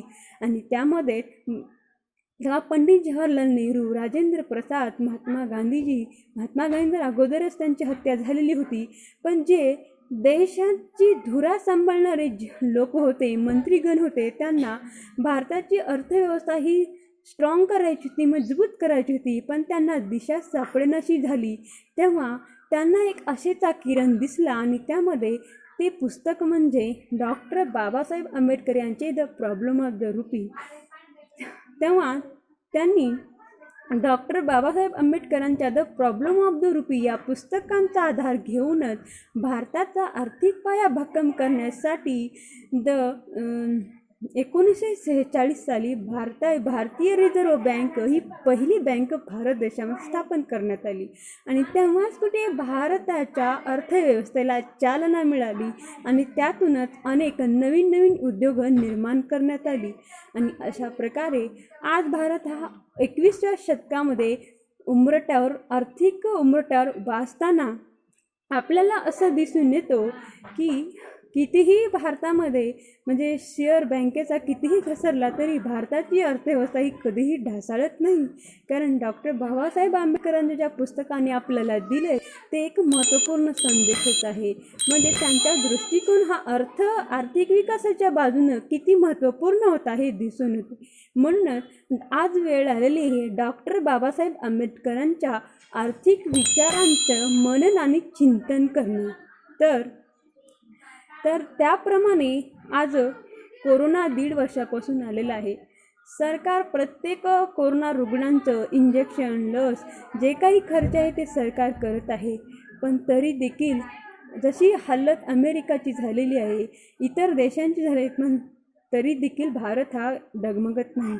कारण याचं योगदान जे आहे ते डॉक्टर बाबासाहेब आंबेडकरांच्यामुळे थोडंफार म्हणजे बऱ्याच प्रमाणात मिळत आहे. कारण आर्थिक व्यवस्था ही ढासळत नाही. कारण तर त्यामध्ये प्रॉब्लेम ऑफ रुपी या पुस्तकाचा आधार घेऊन ज्या पहिल्या बँकेचं स्थापन केलं त्याच पुस्तकाचा आधार घेऊन, त्याच बँकेचा आधार घेऊन इतर बँकांची, इतर उद्योगांचा त्यांनी आधार घेतलेला आहे. म्हणूनच आज आपला भारत देश कोरोना या महारोगामध्ये देखील, महामारीमध्ये देखील आज ठामपणे उभा आहे आणि त्याला सडेतोडपणे संघर्ष करीत आहे. तर एवढे बोलून मी माझे 2 शब्द संपवते आणि जाता जाता एवढंच म्हणेन की डॉक्टर बाबासाहेब आंबेडकरांचा संदेश आहे की शिका, संघटित व्हा, संघर्ष करा. तेव्हाच कुठे आपला भारत देश हा टिकून राहील आणि कीर्तीही जगात टिकून राहील. धन्यवाद. कोणाचा जन्म कोणाला काय देऊन गेला, कोणाचा जन्म कोणाला काय देऊन गेला. फक्त बाबासाहेबांचा जन्म आम्हाला न्याय देऊन गेला, फक्त बाबासाहेबांचा जन्म आम्हाला न्याय देऊन गेला. अरे होतो आम्ही गुलाम, अरे होतो आम्ही गुलाम, आम्हाला बादशाह बनवून गेला. अशा या थोर महामानवाला माझे कोटी कोटी प्रणाम, कोटी कोटी प्रणाम. सन्माननीय व्यासपीठ आणि व्यासपीठावरील मान्यवर, वंदनीय गुरुजन वर्ग आणि इथे उपस्थित असलेले श्रोते. माझे नाव प्रियंका रणपिसे आणि आज मी तुम्हाला डॉक्टर बाबासाहेब आंबेडकर व अर्थव्यवस्था याबद्दल काही 4 शब्द सांगू इच्छिते. ते तुम्ही ऐकून घ्यावे अशी माझी विनंती आहे.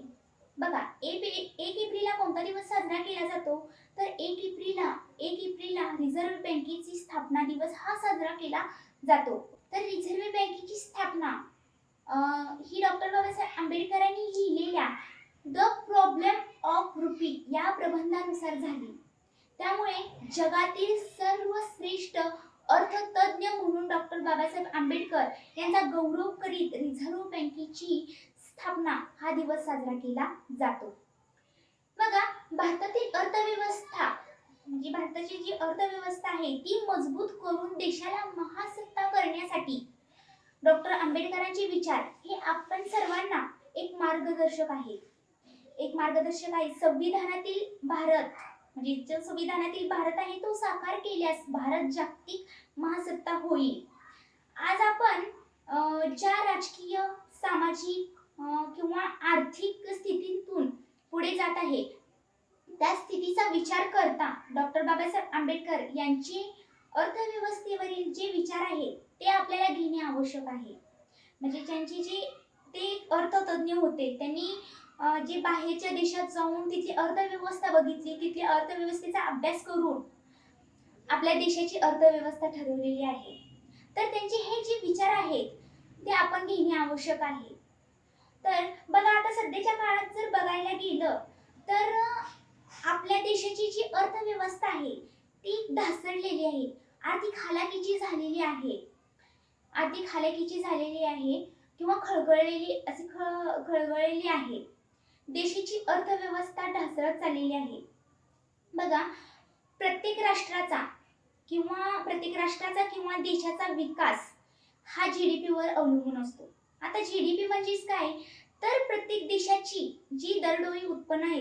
GDP म्हणजेच काय तर दरडोई उत्पन्न. आता GDPचा दर हा देशाच्या आर्थिक प्रगतीचं प्रतीक असतं. म्हणजे GDPचा जो दर आहे तो देशाच्या आपल्या आर्थिक प्रगती आहे त्याचं एक प्रतीक आहे. सोप्या शब्दात जर सांगायला गेलं तर GDPचा दर वाढला की आपली जी आर्थिक विकासाचा दर आहे तो उंचावतो आणि GDPचा दर जर घटला तर ती आर्थिक स्थिती खालावली जाते. आर्थिक स्थिती खालावली जाते म्हणजे ती ढासळली जाते. अर्थव्यवस्था ढासळण्याचे एक कारण आहे. अर्थव्यवस्था ढासळण्याची काही कारणे आहेत. त्यामधले पहिलं कारण म्हणजे वाढती लोकसंख्या. वाढती लोकसंख्या, बेरोजगारी आणि आता जो नवीन रोग आलाय तो कोरोनाची महामारी. यामुळे काय होतं तर देशाची अर्थव्यवस्था जी आहे ती खालावली गेलेली आहे. खालावली गेलेली आपल्याला दिसून येते, ढासळलेली दिसून येते. देशातील प्रचंड प्रमाणात वाढलेली महागाई देशातील प्रचंड प्रमाणात वाढलेली महागाई यांमुळे अर्थव्यवस्था ढासळत म्हणजे ती इंडिकेटर होत चाललेली आहे. तर या महागाईमुळे सर्वसामान्य माणसाची कंबरटे मोडते, त्यांच्या आतोनात हाल होत आहे आणि त्यांच्या गरिबीत भर पडत आहे, गरिबी वाढत आहे. अशी बाबासाहेबांची धोरणं असल्यामुळे त्यांना महागाईला प्रखर विरोध आहे. त्यांचा प्रखर विरोध आहे. त्यामुळे विशेषतः भारतीय रुपयाचा म्हणजे जे भारतीय रुपये होते त्याची विनिमय दर ठरवताना रुपयाचे अंतर्गत जे मूल्य आहे व त्यांची क्रय शक्ती केंद्रशासित मांडली पाहिजे व देशांतर्गत महागाई होणार नाही याची सरकारने काळजी घेण्याचा सल्ला आहे तो त्यांनी दिला होता. बघा आता गेल्या काही 8-10 वर्षामध्ये म्हणजे आपण गेल्या काही 8-10 वर्षामध्ये बघतो की आपल्या देशामध्ये शेतकऱ्यांनी 3 लाखापेक्षा जास्त शेतकऱ्यांनी आत्महत्या केलेली आहे. म्हणजेच आपल्या देशाला शेतकऱ्यांचा देश मानल्या जाणाऱ्या या देशाला म्हणजे आपल्या दृष्टिकोनातून एक आर्थिक दिवाळखोरी आपल्याला मानली जाते. म्हणजे आर्थिक दिवाळखोरीच आहे ही. नंतर बघा तर आपल्या देशात अनेक लाखो स्त्रिया व कुपोषित असणारी बालके एक कुपोषणाची शिकार होत आहेत. म्हणजे स्त्रिया किंवा बालके जी आहे ती कुपोषणाची शिकार होत आहे. तसेच आर्थिक विषमता पराकोटीने वाढून म्हणजे आर्थिक जी विषमता आहे ती पराकोटीने वाढून गरीब व श्रीमंत यांच्यातील देखील दरी इतकी वेगाने वाढत आहे की लवकरच ती देशाच्या देशाची जी एवढ्या समस्या आहेत की समोर त्यांच्या एक गंभीर प्रश्न निर्माण करू शकते अशी भीती आहे. या सर्व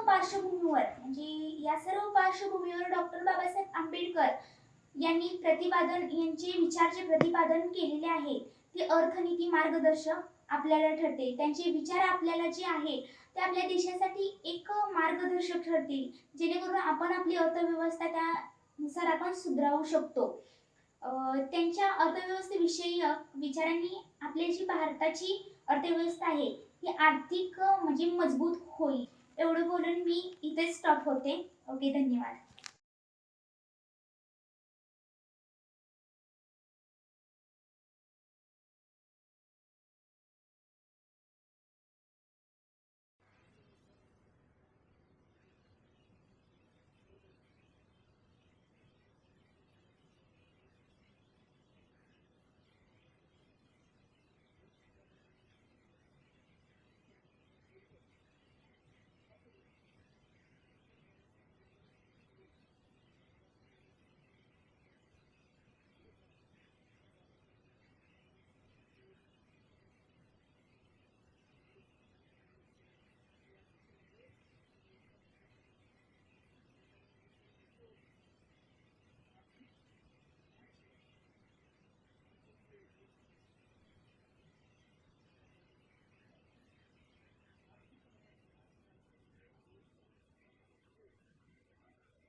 नमस्कार मैत्रिणींनो, मी रोहिणी कोठावते, ज्येष्ठ नागरिक आहे, डोंबिवली पूर्व येथे राहते व संघर्ष फाउंडेशन आयोजित कोल्हापूर यांनी आयोजित केलेल्या ऑनलाईन वक्तृत्व स्पर्धेत मी माझा सहभाग नोंदवला आहे व त्याविषयी मी 2 शब्द बोलण्याचा माझा प्रामाणिक प्रयत्न करते.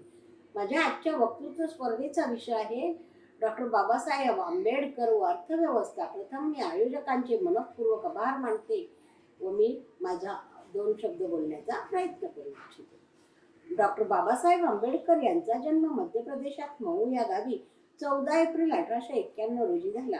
अहो, ते अष्टपैलू व्यक्तिमत्व होते, महामानव होते, ज्ञानसूर्य होते, ज्ञानाचे ते अभ्यासक होते. घरची परिस्थिती ही बिकटच होती, बेताचीच होती, पण शिक्षणाची आवड, लेखन वाचन, त्यांनी 22,000 ग्रंथांचा बंगलाच बांधला होता.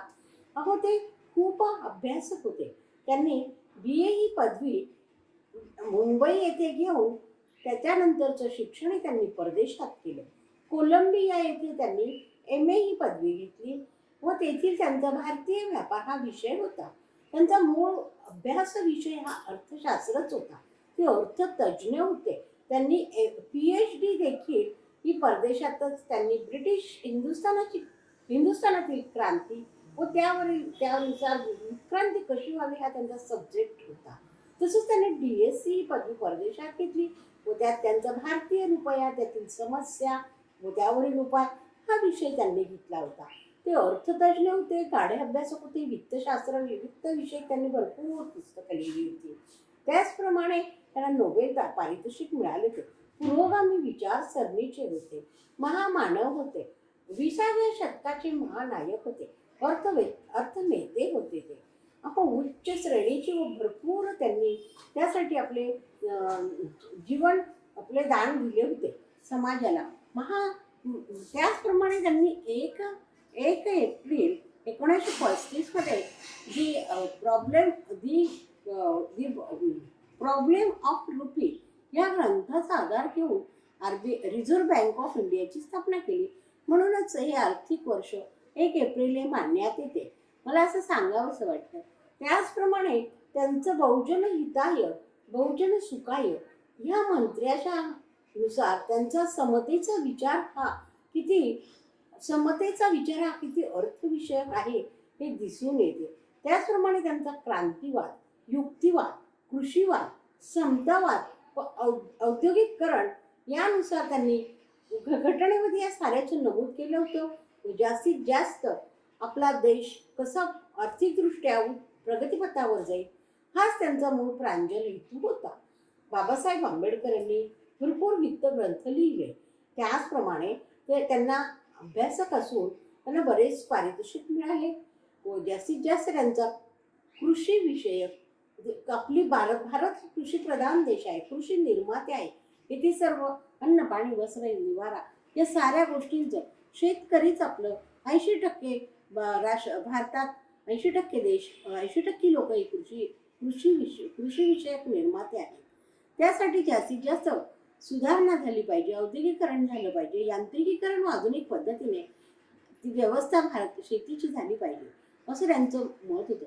औद्योगिकरण झाले पाहिजे, पाणी पुरवठे, धरणे, प्रकल्प या साऱ्यांचा विचार त्यांनी त्यांच्या घटनेत नमूद केला होता. त्याचप्रमाणे दलित, वंचित समाज, समता, धर्म, निरपेक्ष जातपात या सर्व कोलमडून पाडल्या होत्या. वंचित समाजाला जास्तीत जास्त शिक्षण मिळावे, त्यानुसार धर्मनिरपेक्षता व्हावी. जातीय वाद यानुसार अतिशय विषमता निर्माण होऊन ती अर्थव्यवस्थेवर घातक ठरू शकते. त्याचप्रमाणे महिलांसाठी त्यांनी कवाडं उघडली, न्याय, शिक्षण व त्यांना साऱ्या गोष्टींचं त्यांनी समाजात सुधारणा केली. असे बाबासाहेब आंबेडकर हे महामानव, महाज्ञानसूर्य, ज्ञानज्योत, अष्टपैलू व्यक्तिमत्व असे होणार नाही. काळाच्या ओघाच्या पलीकडे जाऊन त्यांचं आर्थिक धोरण होतं. आर्थिक धोरणासाठी त्यांनी परदेशी जरी शिक्षण घेतलं होतं तरी भारताचाच आर्थिक विचार करावा हे त्यांचं मूळ हेतू होता. त्यांनी रुपया व त्यावरील उपाय, समस्या ह्या पुस्तकात सारं त्यांनी नमूद केलेलं आहे. जास्तीत जास्त आपल्या भारतीय आर्थिक व्यवस्थेवर त्यांचा प्रांजल असा जोर दिलेला आहे. त्याचप्रमाणे त्यांनी दलित वंचित व अस्पृश्यतेसाठी सरकारी नोकऱ्या, शिक्षण यावर जास्तीत जास्त लक्ष केंद्रित केलेलं आहे. जास्तीत जास्त उत्पन्न किंवा उत्पन्न करून जास्तीत जास्त खालच्या वर्गापर्यंत तळागाळातील लोकांना देखील त्यांनी आपल्या या रोजगारावर अवलंबून असलेल्यांना त्यांनी रोजगार मिळवून दिला. त्यामुळे काय होईल, समाजात सामाजिक, आर्थिक, राजकीय, शैक्षणिक समता निर्माण झाली तर राष्ट्र देखील प्रगतीपथावर जाते. हे त्यांचं धोरण होतं. ते घटनेचे शिल्पकार होते. त्यांनी पाणी पुरवठा, जल प्रकल्प या साऱ्यांची त्यांनी सुधारणा केली होती. संसदेचे त्यांनी संसदेत संविधान लिहिले होते. संविधान हे मानवतेचे पान आहे. तर कुराण सांगते, कुराण सांगते मुसलमान बना, ख्रिश्चन सांगते, बायबल सांगते ख्रिश्चन बना, गीता सांगते हिंदू बना, संविधान सांगते मानव बना. त्यांनी मानवता हाच धर्म, अर्थव्यवस्था, राजकारण, समाजकारण, लेखक, कवी, तज्ज्ञ, पंडित, महासूर्य, ज्ञानसूर्य, ज्ञानाची ज्योत फुटवली, क्रांती ज्योत, महामानव, महानायक, अतिशय उच्च प्रतीचे व भारतात एकमेव असे बाबासाहेब आंबेडकर होते. शाहू व आंबेडकर, फुले यांच्या त्यांचे त्रिसूत्री धोरण होते. त्यांनी हिंदू कोड बिलाचाही त्यांनी बऱ्याच ठिकाणी ते अर्थतज्ज्ञ, कायदेपंडित असे महामानव होते. एवढं बोलून मी माझ्या वाणीला विराम देते. असे बाबासाहेब आंबेडकर, महामानव, महासूर्य, एवढं बोलून मी थांबते. माझ्या वाणीला विराम देते. जय हिंद, जय महाराष्ट्र, भारत माता की जय.